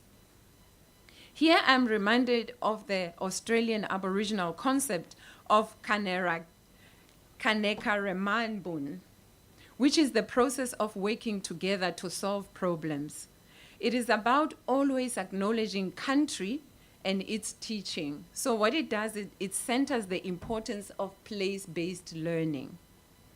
Acknowledging each perspective and learning from each other without making assumptions about who is the expert and who has the power, but instead centering collaboration and coexistence. For Ndlovu Kacheni, the decoloniality discourse seeks to excavate the subjugated and displaced indigenous knowledge systems of South America, of Asia, of the Caribbean, and of Africa, and place these at the center of the academy and knowledge production. The global South can be said to be the victims of continuing epistemicide. Epistemicide occurs when epistemic injustices are persistent and systematic and collectively work as a structured and systematic oppression of particular ways of knowing. It speaks to the killing, the silencing, the annihilation of knowledge systems that fall outside Western traditions. This epistemic injustice can be seen in the systematic removal of indigenous knowledge from mainstream intellectual and policy frameworks. Indigenous cultures frequently experience epistemic violence when their knowledge is delegitimized, neglected, distorted, or stolen without adequate respect. This epistemic violence has resulted in many African scholars being frequently compelled to adhere to Western standards of knowledge production, resulting in the perpetual marginalization of local knowledge. This is where decolonization becomes critical. Decolonization entails more than just introducing African content to the curriculum, but also a radical reworking of the epistemic basis of knowledge production. This necessitates the questioning of the dominance of Eurocentric paradigms. Moreover, decolonial theory emphasizes the need for pluralism, which recognizes and values multiple ways of knowing and being. Decolonization of education and the politics of knowledge is critical for undoing colonial legacies and empowering indigenous communities. This includes acknowledging the variety of learning styles and knowledge transmission within individual groups and societies. What decolonial or indigenous knowledge does is that it reveals to us ways of knowing and being which exist outside of the prevailing empires of knowledge. While colonialism and its consequences have devalued indigenous knowledge systems, there is an increasing understanding of the importance of IKS, and I believe this is why we're all here today, in tackling modern concerns and ultimately achieving decolonization. Attempts to recover and integrate IKS into formal knowledge systems must manage difficult epistemological differences and power dynamics that continue to persist. The decolonization of knowledge in Africa necessitates not just the recognition of indigenous epistemologies, but also the restructuring of structures that continue to favor Western knowledge systems over other forms of knowledges. By reasserting the validity and value of indigenous knowledge, global Africa and other indigenous spaces have the opportunity to dismantle hierarchical structures that privilege Euro-Western knowledge while paving the way for more equitable knowledge production and dissemination. Tackling the politics of knowledge is an important aspect of this quest, as it has a direct influence on whether knowledge systems are considered genuine or authoritative. I look towards Kenyan decolonial scholar Ngugi wa Thiong'o and join him in his call for the remembering of the wounded, fractured, disenfranchised, and decentered knowledges of people from the so-called developing nations. Wa Thiong'o argues that we need to remember and relearn our histories, which were distorted by colonialism. And it is through this process of remembering and remembering that we can move and come to appreciate and embrace our true selves. Such a remembering project would mean taking seriously our various indigenous knowledge systems and what they offer us in centering them in our academic endeavors. Matshilo Motsei, in her book, Reweaving the Soul of the Nation, highlights the importance of indigenous knowledge systems and their potential to assist us in responding to some of the persistent societal challenges that are confronting us today. When we think about climate change, for example, she argues that the shift from the heavy reliance on Euro-Western knowledge systems would need to start with the self. So we need to look inward, because how we relate to ourselves is an expression of how we will relate to other people and to the environment. Always understanding this interconnectedness between ourselves and the environment. The knowledge systems we embody and embrace contribute towards the ways in which we engage with the world. Looking outward and focusing on how marketization, profit, and private ownership have contributed towards our disconnection from nature and the environment is a critical point to look at and to reflect on. Therefore, recentering Indigenous knowledge systems will assist us in rethinking the ways in which we relate to nature and to the environment. Motsei stresses that nature conservation, for example, is an integral part of Indigenous knowledge systems. Because with Indigenous knowledge systems, we don't look at things in isolation.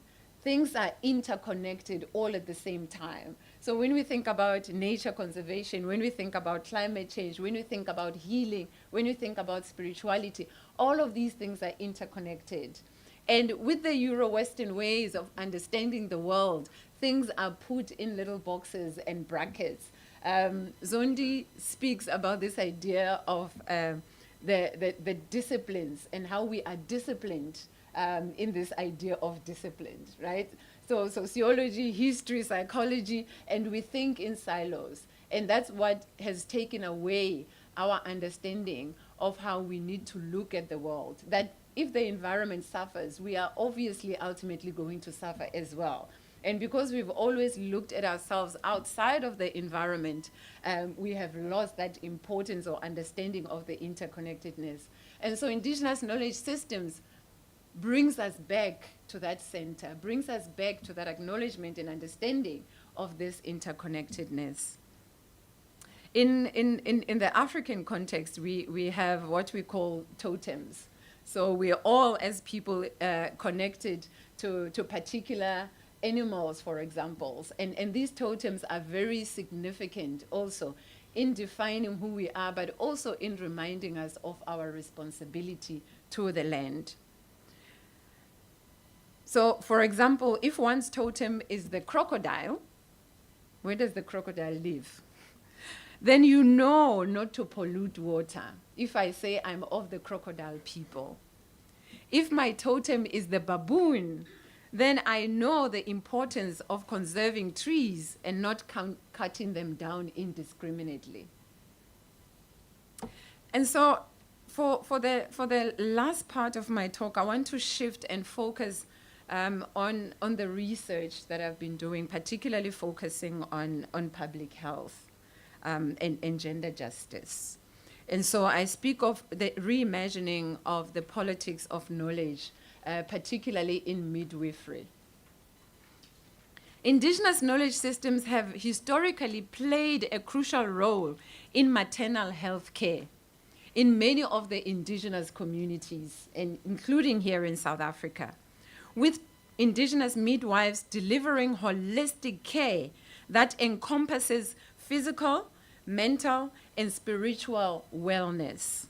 Midwives were highly regarded within their communities prior to colonialism for their capacity to provide guidance to women during childbirth while preserving the purity of the process.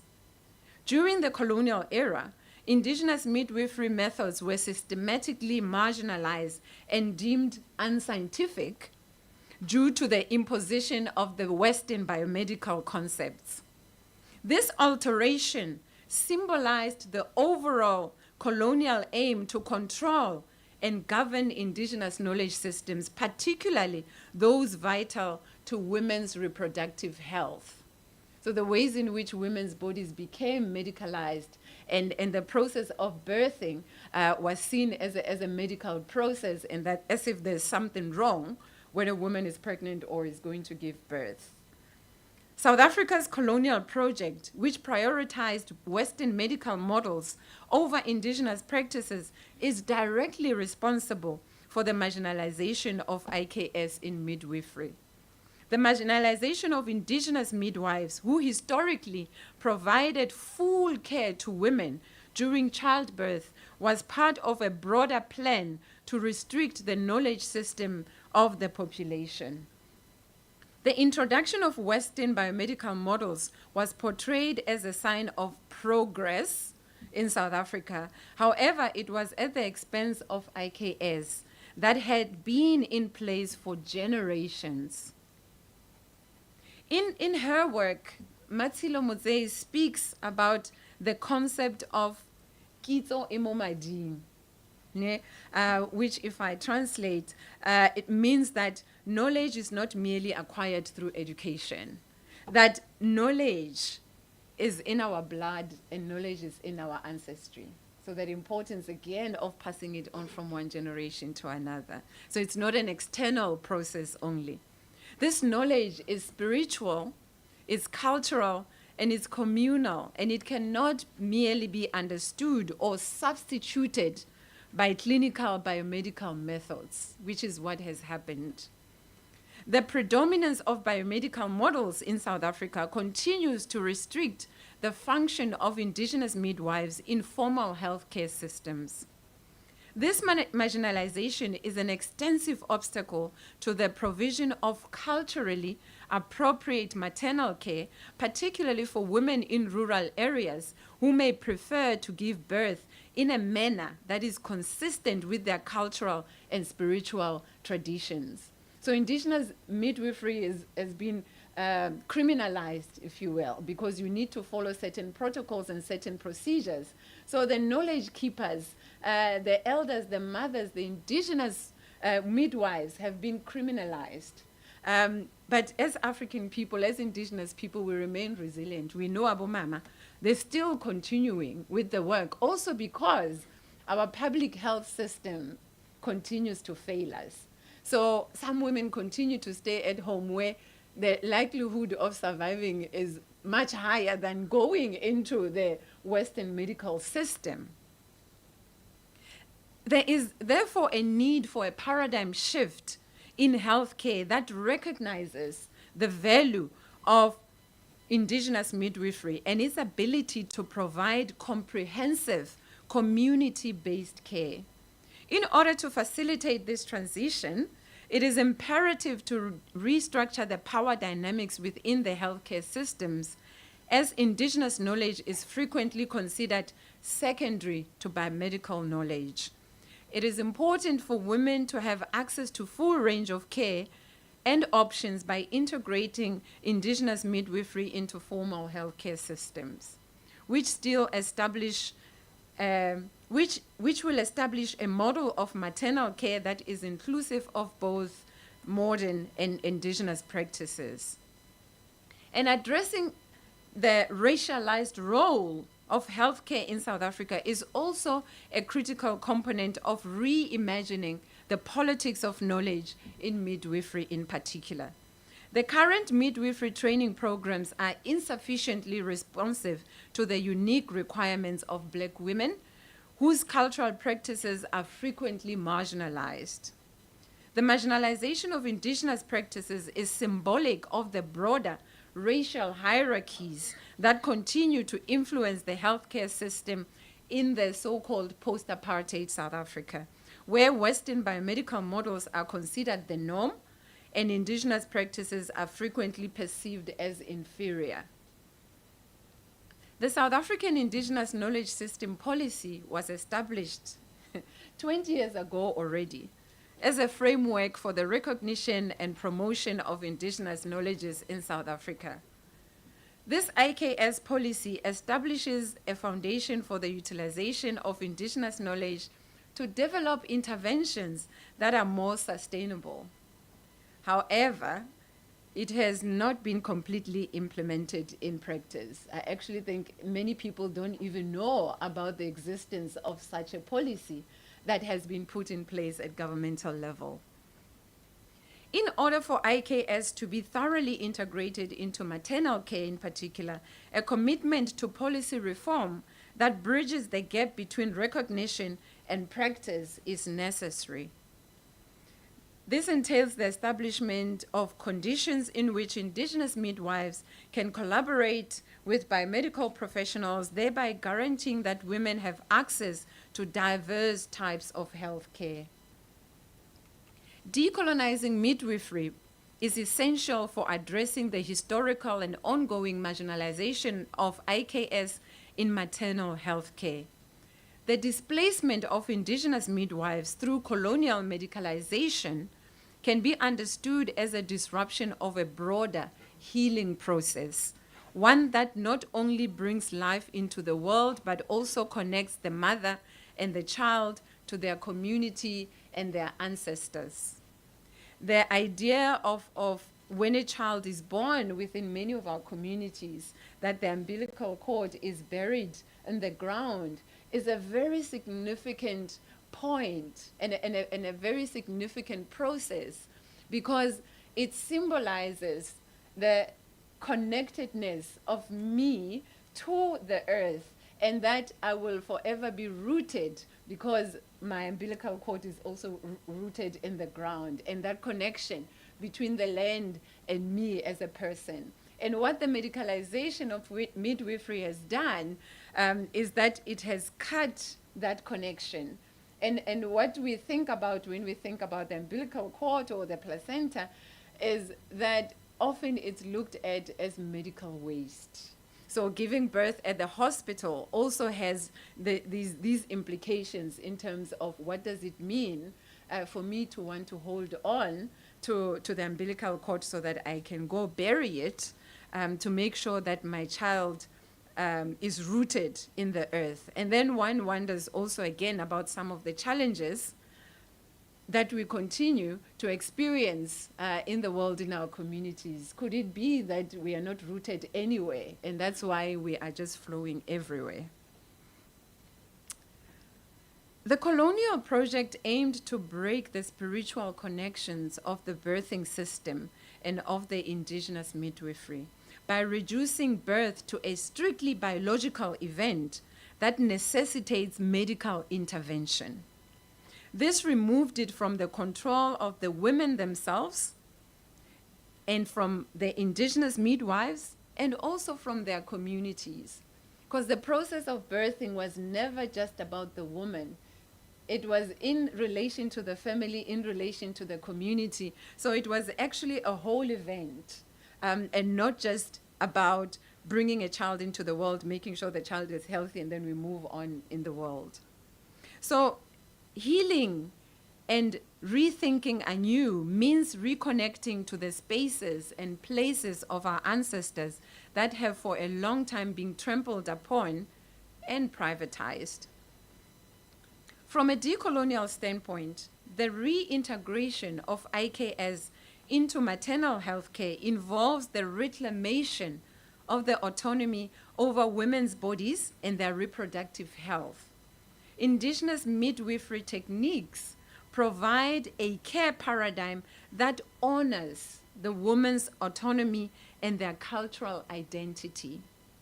Incorporating traditional or Indigenous midwives into formal healthcare systems in South Africa can foster a more inclusive maternity care model that honors both contemporary medical procedures and the cultural, spiritual traditions of Indigenous communities.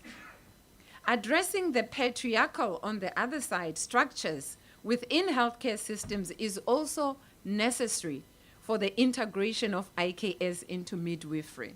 I've indicated how it was mostly women within our communities, working as a collective within the communities, that assisted in the process of birthing. But what the medicalization of maternity has done is that it's a component of a more extensive initiative to regulate women's bodies. So when women's bodies became medicalized and privatized, men became centered also in that process as well.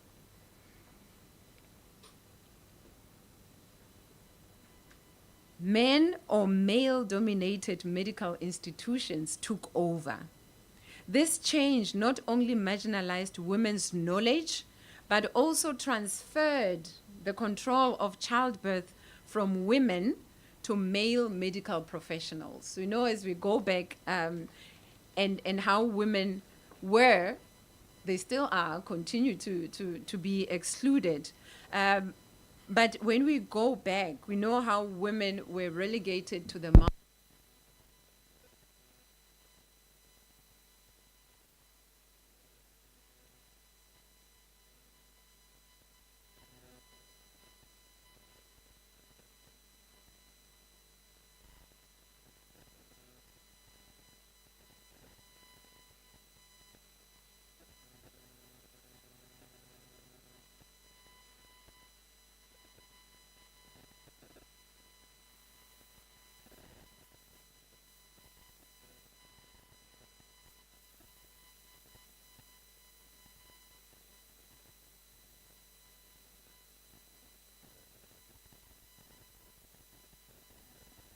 Essential to challenge these patriarchal structures and restore women's control over their childbirth experiences. By depicting childbirth as a medical problem instead of a natural process, Western biomedical models marginalized women and positioned them.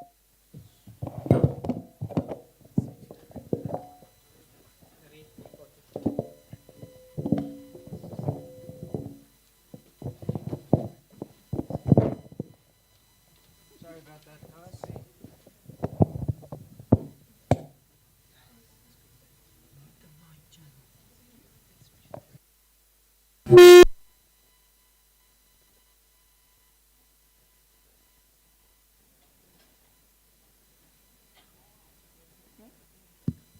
Okay, thank you. I'm moving to a close.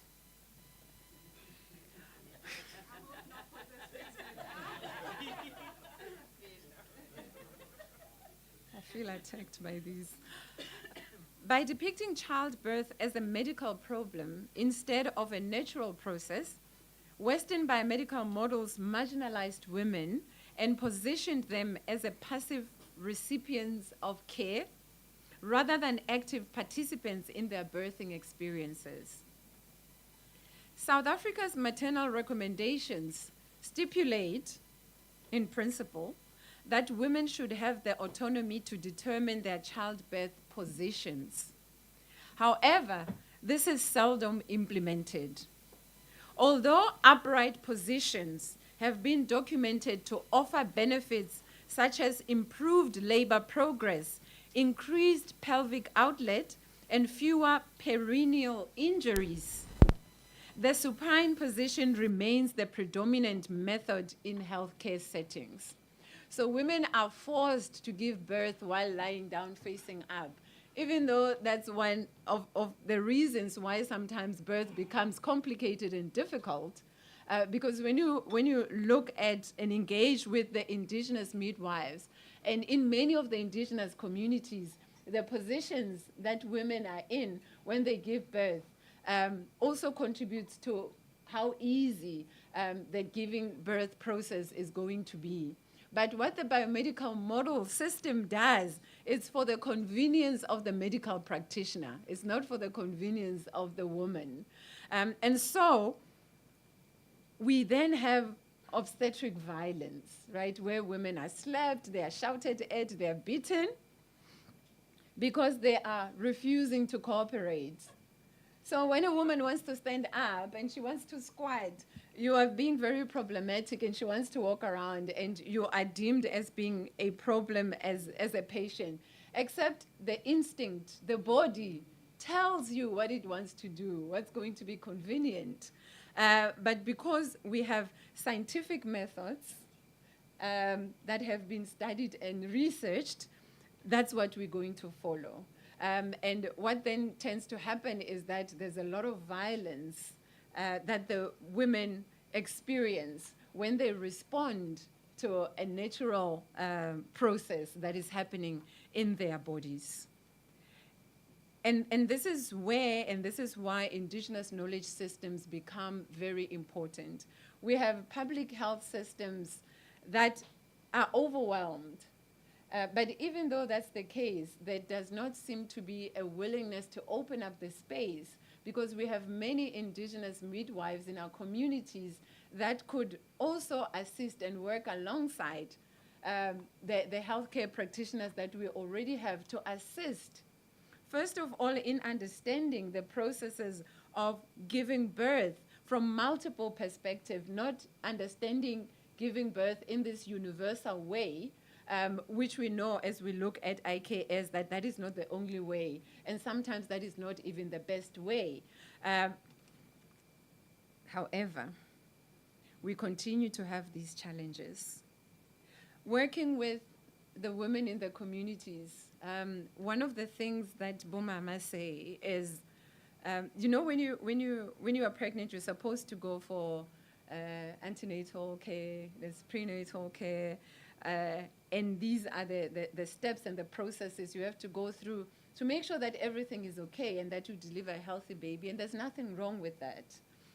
Except when the system itself is violent, it becomes difficult for people to go through those processes. So one of the things that comes out is that women choose not to go to the clinics or to the hospital for their prenatal care because of the violence that they experience in these places.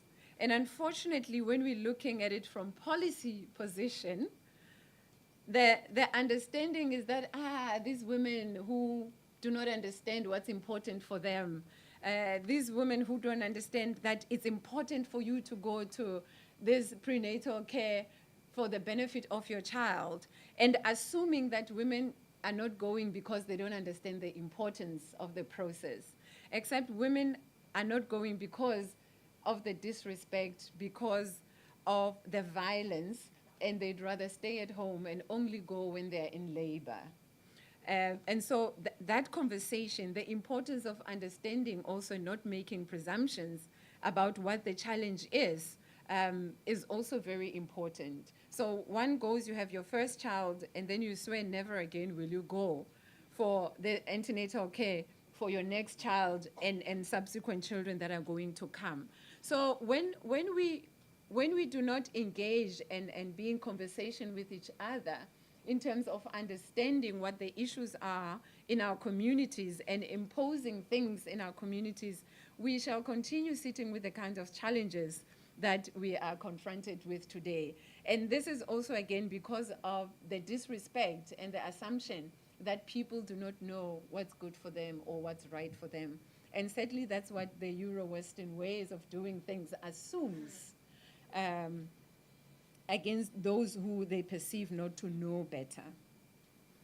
The absence of taking into account women's preferred preferences during labor, which includes their ability to move and their choice of birth positions, as I said, leads to this adverse birthing experience. I work with a collective of women in the community, and these are some of the challenges that we engage with. The dream is to rethink and reimagine the training of midwives so as to shift from the universal view towards the pluriversal view where care is at the center. To shift from solely relying on the medical model that is influenced by colonialism and hierarchy of knowledge systems to embracing ecologies of knowledges and being. It is important for us to dream because for a very long time, colonialism attempted to lull us and to make us not to dream. So as we mourn our many losses because of colonialism, it is also critical to never stop dreaming. Our indigenous knowledge systems continue to sustain us as a people and remain the wealth that is at our disposal. The decolonial turn is about reclamation of our heritage. It is about remembering the fractured parts and aspects of ourselves, bringing ourselves together. It is about seeking epistemic social, cultural, and spiritual justice. Spirituality is very important because it's at the core of who we are as a people. Our sense of being, who we are as a people, was and continues to be disrupted by knowledge systems perpetually imposed on us. And therefore, we carry the responsibility to take seriously the stories of our elders and the wisdoms that lie in ourselves and our communities. Had Chelsea Watego, that I spoke about earlier, not known about Auntie Dora and who Auntie Dora was in the face of her family, she might just have believed what she was being taught about her people in her public health class. So our sense of being, knowing who we are, is very, very important because it allows us to dream. It allows us to imagine a different world. It allows us to imagine a place where multiple forms of being and knowing become possible. Coloniality is restless, right? It's not going to stop. It continuously makes and remakes itself. And we need to refuse to be swallowed by it. This can only happen if we know who we are. Many of our universities do not center and teach us about who we are. And therefore, perhaps we should not be expecting that from our universities. Many of these spaces were not meant for us, or they did not have us in mind when they were made. We now occupy these spaces. So what role do we play? How are we remaking and reimagining these spaces? Do we even want to do this kind of work within such spaces that were developed with blood and violence as the foundation? And so I say again, this can only happen if we know who we are. As South African musician Thandiswa Mazwai eloquently puts it in one of her songs, "Nizilibele uba nizalwa ngobani." Never forget whose descendants you are. I thank you.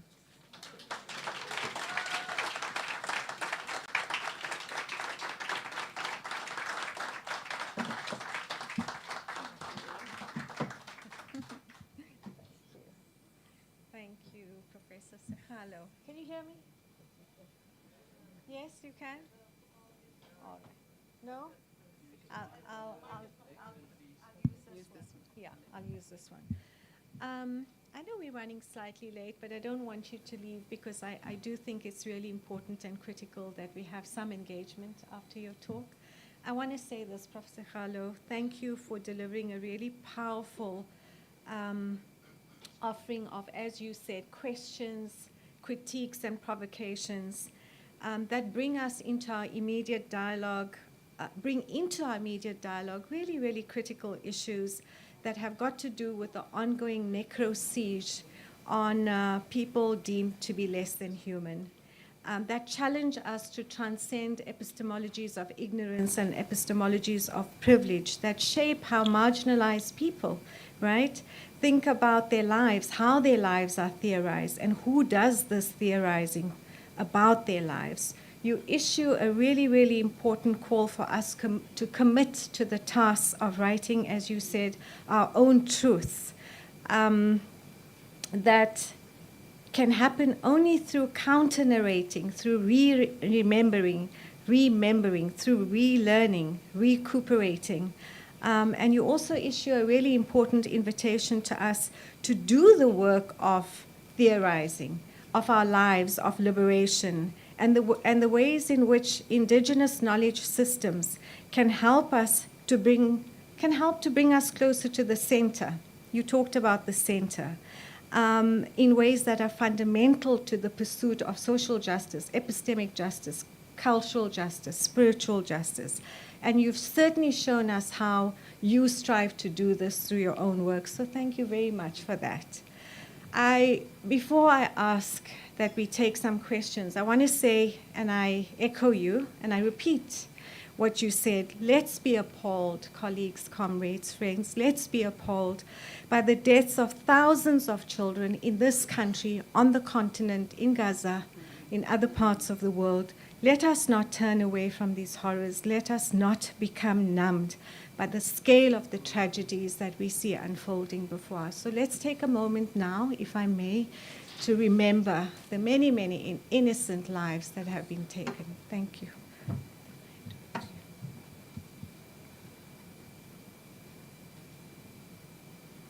Thank you. Can we have roving? We have one on this side, please. You have a question? Let's take about 3 or 4 questions, and then Prof. Sekgalo can engage. So we have one there.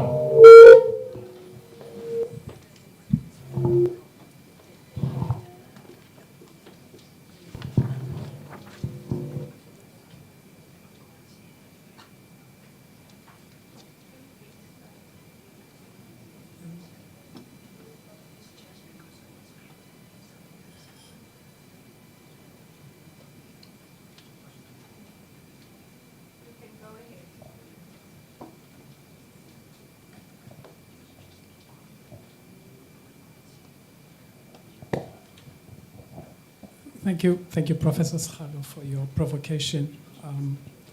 I just have 2 questions for you. The first one has to do with, I must say I've been touched by the disconnect that you express between yourself and your ancestors, in the sense that you have to ask for permission when you want to see them, or when you want to reconnect. And I'm reminded about, a few years ago when I was a student, I accompanied an established researcher to the Free State. She was doing research on land, and she went to this place called Mudoleng. I'm not sure even if I'm pronouncing it okay. But in that, what I found interesting in this place is that it was a place that had been invaded by indigenous healers. They just invaded the place, which is a farm, because they want to reconnect with a certain tradition of spirituality that they trace to Kim Mushweshwe, to his mentor, Mhlomi, and the prophetess Manzopa. So there are 3 springs in that farm, and each one of those springs is dedicated to one of them. And what was interesting to me is that among these healers, there were people from Lesotho, no passports, but they stayed there. So the idea here, which was so interesting for me, is that they invaded the land, and the law legalized their presence. So it's a fascinating place of spirituality. And they're not troublemakers, really, spirituality. So the idea that fascinates me is the idea of informal settlers. I was wondering whether, because I see it in this case as a powerful instrument, as a powerful strategy of marginal people who are able to claim certain heritage, such that they don't need permission from it.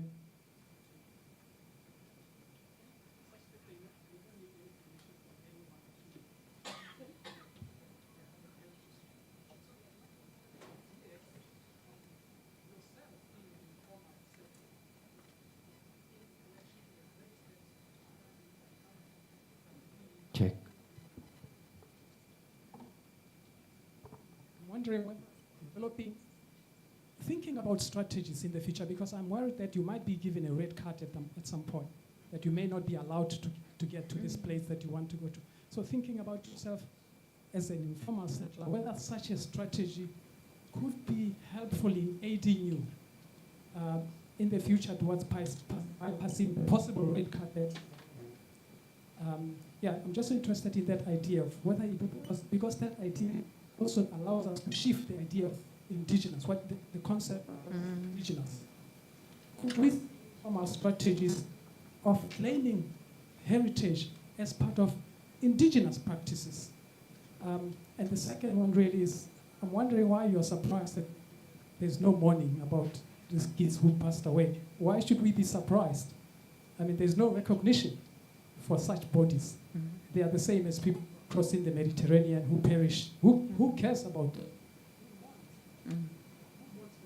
No recognition. So the point is, how can we find?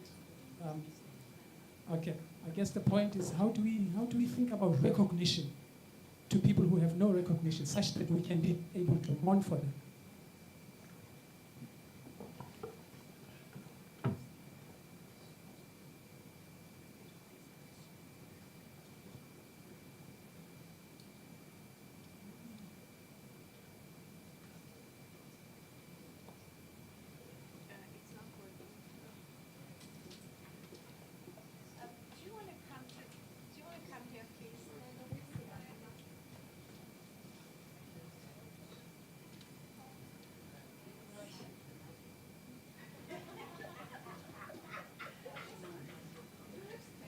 Hello.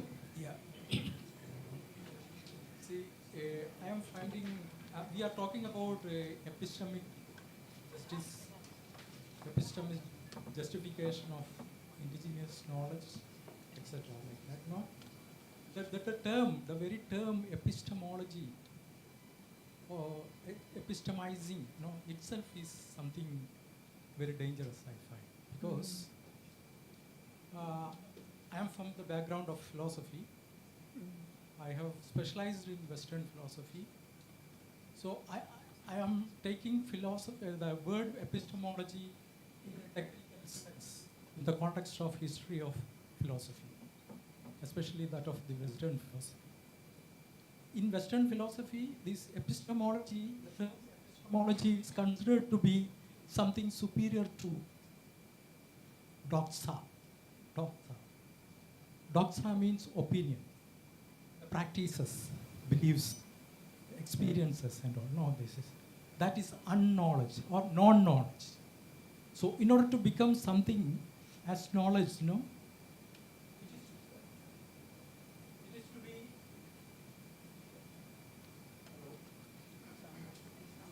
So, it is to be rational. It is to be something beyond or above. So in that context, when we are talking about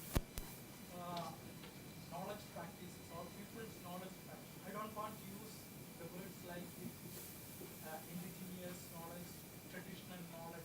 All these terminologies are coming from the Western philosophy. Such models of realization of the language itself has to be questioned. This is the point. Thank you. Thank you. Thank you, colleagues. I'm going to ask Prof. Pillay to respond, and then we will pause to move on to the next presentation. Okay. Thank you very much. Thank you for those inputs. And let me start with yours.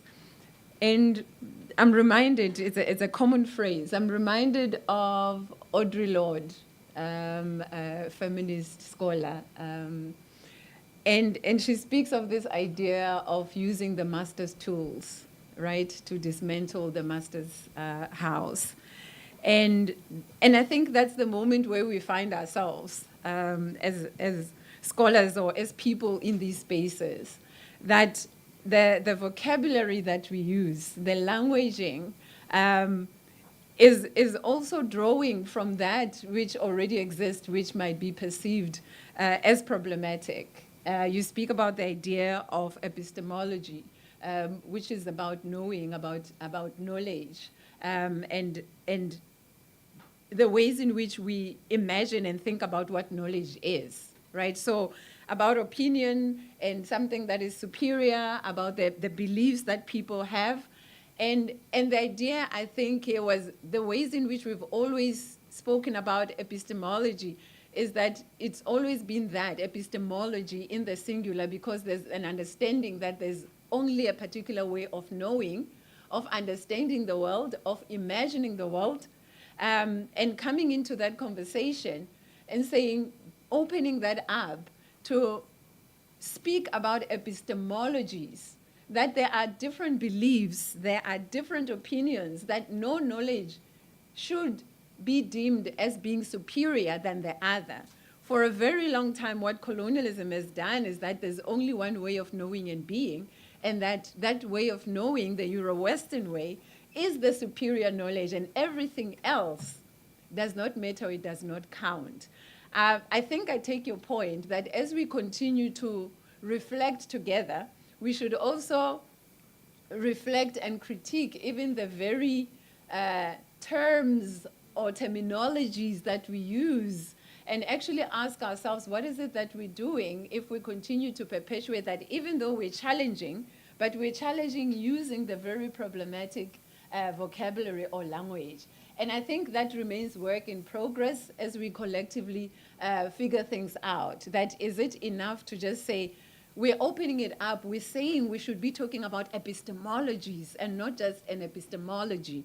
Because when we say epistemologies, then we acknowledge the ecologies of knowledge, that there's multiple ways of knowing the world, based on your context, based on your history, and all of them are legitimate. And we're trying to create a space and a world where all of those have a space, right? And so maybe that could be called something different, that could be imagined differently. And again, it goes to the idea that, and sadly, this is how we get to understand each other, that perhaps if I was saying it in Sesotho, it would not be epistemology. That if you are saying it in your own language, it would be something different which has got a different meaning to it. So when we take from the historical, philosophical understanding of the words and their roots, that becomes embedded even if you redefine. And that's where this idea of saying, how do we dismantle something by using the very same tools that were used to put it together, you know? So I take your point. I take your point, and I think it's a reflection for all of us. Thank you. You know, also using the words, indigenous, traditional, it's always with a sense of uncertainty and discomfort, right? And so the idea is, as we reimagine and rethink, how do we and how can we say it differently in a way? Because when we say indigenous, it's only a certain part of the world. And it assumes that others are not indigenous because they are the center, the norm. So again, there, I think it's a continuous process of saying, as we are really being deliberate about centering our ways of knowing and being, how do we then package that, if we must, should we even? Or how do we just create spaces where we learn and reimagine without necessarily boxing things? Because I think what the Euro-Western way, what it has taught us is to box. Because when you box, then you have a way to define it, because you must be able to define it. You must be able to conceptualize it. And I think that's the trap that we're finding ourselves in. And what I'm hearing from you is that one must be revolutionary. And I think when we think about your, some of our heroes that came before us, you talk about, my Azanian brother, I'm so sorry I forget your name, Kidzo, beautiful name. It's knowledge, beautiful name. Wealth. Imomadin, yes, you know. So Kidzo, what an apt name. And so you see, now I lose my train of thought. I get carried away. But yes, because what I'm hearing is that we should invade, we should reclaim our heritage, we should be revolutionary about it and say, as we sit in this space, what does this mean? Because it's a constant struggle of reconnecting. So if we reclaim our sense of being, how do we do that when we are still in places that are controlled, that are privatized? I was born at home, so my umbilical cord is at that same farm, you know? So my grandparents are there, but also a part of me, literally, is also buried in the ground there. So I welcome the invitation for us to be revolutionaries, to thinking about how one does that. But you're right. The man dies tomorrow, and maybe his children or grandchildren decide that nobody will get access to this place, and that's it. You know, when we had to go and put the what do you call this now? Tombstones. Yes. It was such a long process, right? And now we think about our children and our grandchildren and them being able to also have that pathway to be able to go there. So perhaps we need to rethink the ways in which we continue to be polite in spaces where we're not even supposed to be polite, about the injustices that are perpetually hitting at us. So, and I agree. How do we get that recognition? We should not maybe be too shocked that children are not mourned, because even with our governments, it's about capital, it's about the market, it's continuing that what is it that gets centered? What is it that we give privilege to when we decide who gets to be mourned and what gets to be mourned, and how do we even attend to that? And it's because black bodies continue to be deemed as disposable. So that which is disposable is not even worthy of being given time. The fact that we've got multiple funerals and it's business as usual, that when you go to the undertaker and you say you've got a funeral, they have to check a long list to say, where will they fit you? Why is it okay that black people die so much and we just continue with business as usual? And it's this idea that black bodies are disposable. So work needs to be done for us to get that recognition again, our sense of being and the humanity that is required. It's not something that someone is going to give to us, so we need to do that work. Thank you so much.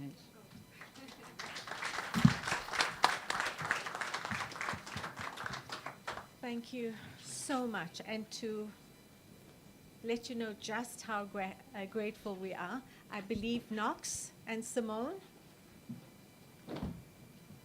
you have a token of appreciation to share.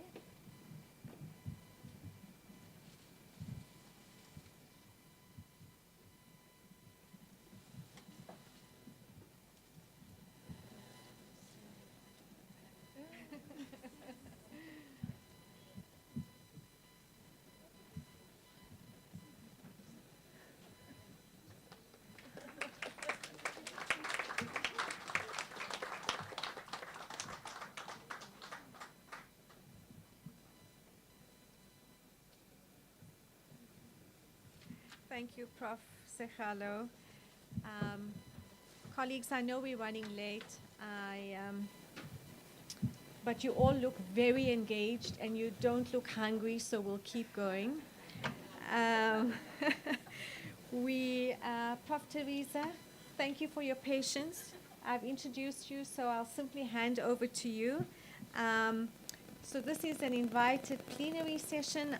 Prof. Teresa is speaking about preserving lives and legacies in integrating Indigenous knowledge and modern technologies for sustainable disaster response, forensic science, and victim identification. I hand over to you. Thank you.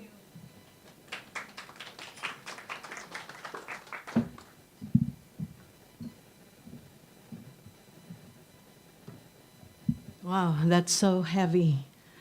The topic is so heavy anyway. I very much appreciated that. I'll be talking about dogs. Because dogs are very, very crucial in our country.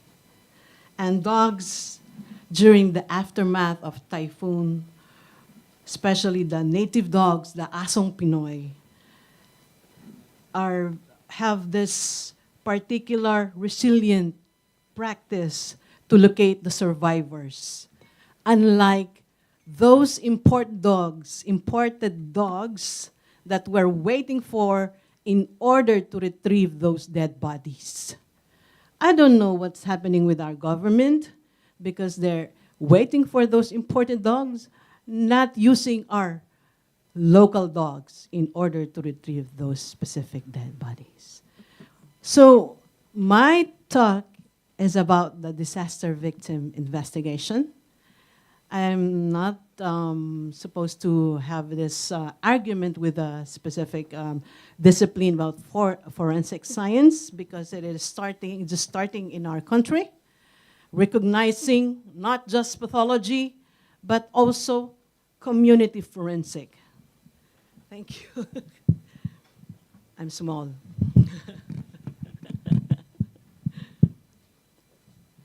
Community forensic is now starting in our country, that the community should know about the forensic science, not just science in the pathology, not science in a specific laboratories, but more on the community's action. Hold on. Okay, can I hold this? Okay, I think it's better. Integrating or leveraging, that's the two concepts, okay? Especially in their country. When you say leverage, it's more of the indigenous knowledge system is above the other knowledge system. But there's a difference between these two. IKS, with the modern technologies, enhances disaster response, forensic science, and disaster victim investigation, or DV.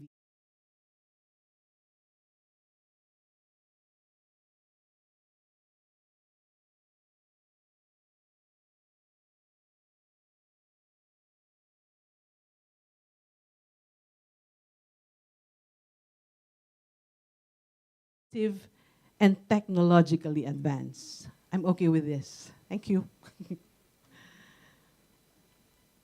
The legacy of indigenous knowledge, or IKS.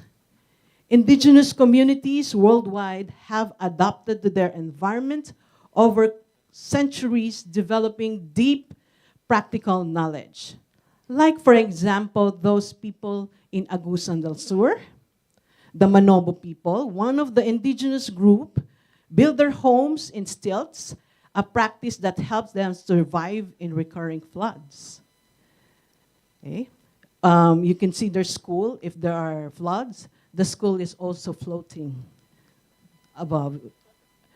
At the same time, the Aita community, during the 1991 Mount Pinatubo eruption, by observing changes in animal behavior and clouds patterns, enabling many to evacuate before the disaster struck.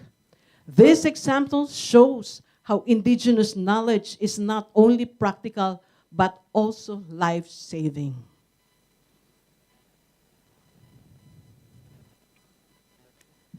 We create more resilient systems by emerging indigenous knowledge with modern technology.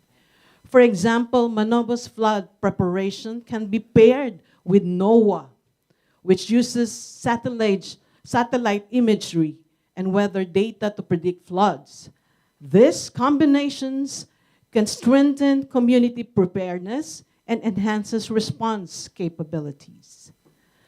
Like the Aita's ability to observe natural signs before the Mount Pinatubo eruption can be integrated to PhilVox, Philippine Volcanology, volcanic monitoring systems with traditional insights and modern science work together, disaster response become more effective.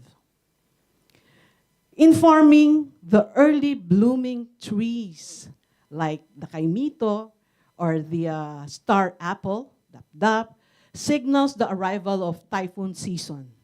This knowledge is integrated with the data from Pag-asa, improving weather predictions. Fishing communities rely on wind shifts and wave patterns to predict storms.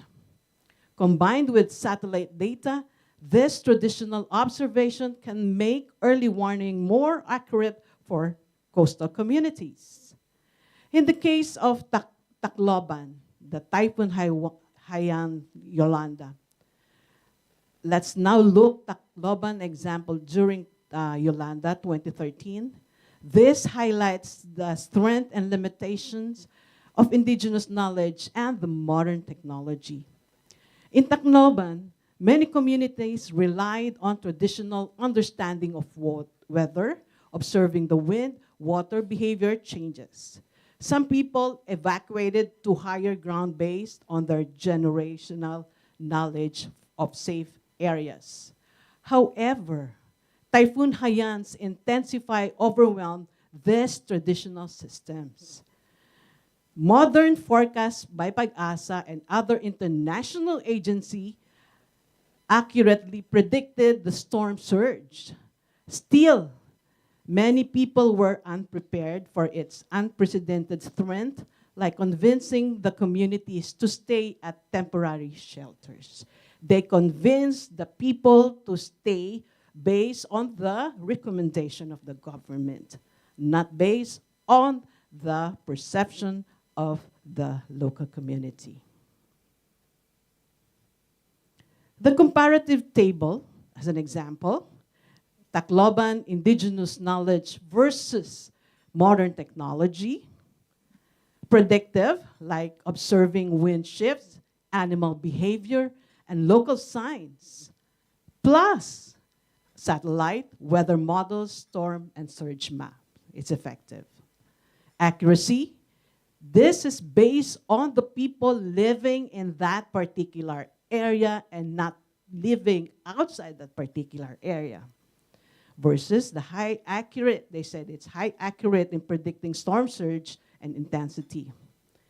Evacuation knowledge, relying on safe areas identified from experience, plus hazard map and focuses identified vulnerable areas. Cultural sensitivity, of course, should be embedded in local practices. Settlement areas, or the areas that they were actually, that the government recommended, some of their sacred practices are not being practiced like prayers because they are being together in one specific area. Technology-driven, often less accessible for non-technical populations. The limitation, limited by unprecedented scale of disaster, they say, for the locals, limited by infrastructures, community challenges. Forensic science and DVI, or disaster victim investigations. These are examples of how indigenous knowledge also plays a crucial role in forensic science and DVI, specifically after large-scale disasters like Typhoon Haiyan. The Manobo people, for example, understand the flow of waters, can help recovery teams to locate victims in flood-prone areas. Similarly, with their knowledge of natural burial sites and landmarks, the Aita people can guide forensic team in locating and identifying victims in a culturally sensitive way. They cannot just go around stepping on the sacred sites. There are do's and don'ts. When combined with modern forensic tools like GPS and satellite imaging, indigenous knowledge allow for faster and more effective recovery while ensuring cultural respect. For the Aita community, bird calling is more than just a skill. It's a connection with the natural environment. Birds' behavior and calls often indicate environmental changes, helping communities predict storms, locate food, and avoid danger. In the context of DVI, or disaster victim identification, bird calling could serve as an early warning. Observing unusual bird behavior or calls for disasters before disasters like typhoons or volcanic eruptions can complement modern system by providing additional cues to help guide communities and authorities in evacuation and recovery efforts. While integrating indigenous knowledge with modern technology has a clear benefits, challenges remain. Indigenous knowledge must be owned and respected to ensure that it is not exploited. That's why ethics is very important on this aspect. Additionally, bridging gap between traditional and experiential knowledge and data-driven technology requires a dialogue between a trust building between indigenous communities and modern society scientists. Finally, technological infrastructure may be limited in remote areas, making it harder to implement this system fully. So, indigenous knowledge is much effective. Way forward, or path forward, the future of disaster response lies in respectful collaboration with indigenous knowledge systems and modern technology. We can enhance disaster preparedness and cultural preservation by partnering with indigenous communities like Manobo and the Aita community. In Tacloban, for example, combining traditional knowledge of evacuation routes with modern hazard mapping could strengthen community resilience. By integrating local wisdom with advanced technologies, we can create effective disaster systems that can respect cultural practices. In conclusion, merging indigenous knowledge with modern technology is not only about saving lives, it's about honoring and preserving cultural legacies. The experience in Tacloban, Manobo, and Aita communities and the farming and fishing communities demonstrate that indigenous wisdom is still vital today.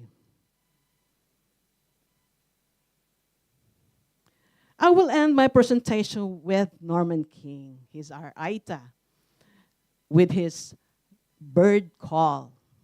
By blending ancient knowledge with modern tools, we can build disaster management systems that are culturally respectful, effective, and sustainable. The bird calling can serve as an early warning system for DVI, helping to guide communities during disaster recovery efforts. It fosters deeper community engagement, culturally sensitive, and the ability to detect environmental changes, which is lacking in modern technology. Continue, please.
Thank you very much. Magsukol.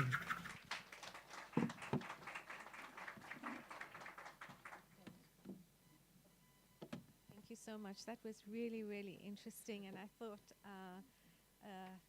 great complimentary offering to Professor Carlos' keynote address earlier. You know, thinking about the ways in which, of course, we honor local wisdoms and local practices, but the ways in which different knowledges and knowledge systems, modalities can come into conversation with each other and sit side by side. So thank you for that. They can in generative ways, but also not in generative ways, but you have given us an illustration of how we can make this work. So with that, we want to say thank you. Daniel and Pascal. Thanks, Pascal. Therese, I'll ask you to stand in front of the banner, please.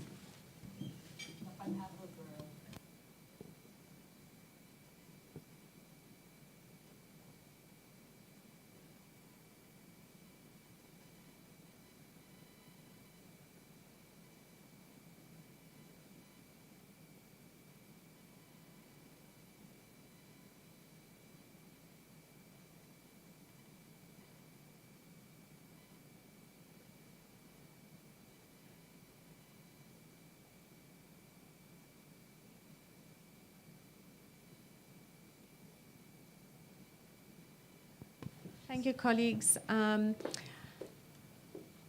Important change to the program that, Nick, if I may, bring to your attention. You want...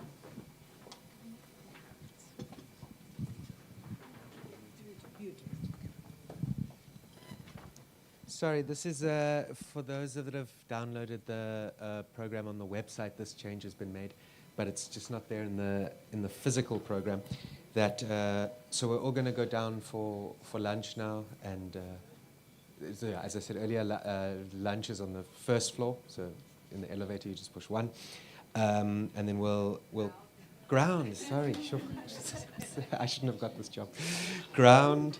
We'll go after this, and then you'll return back here to the M floor. And just to note that there are the 3 parallel sessions that are taking place after this. But in the physical program, the first parallel session, the parallel session that's called panel discussion in venue 1, that has changed. So in the booklet, it is the metaphysical catastrophe of the Colonial Academy on Black Minds.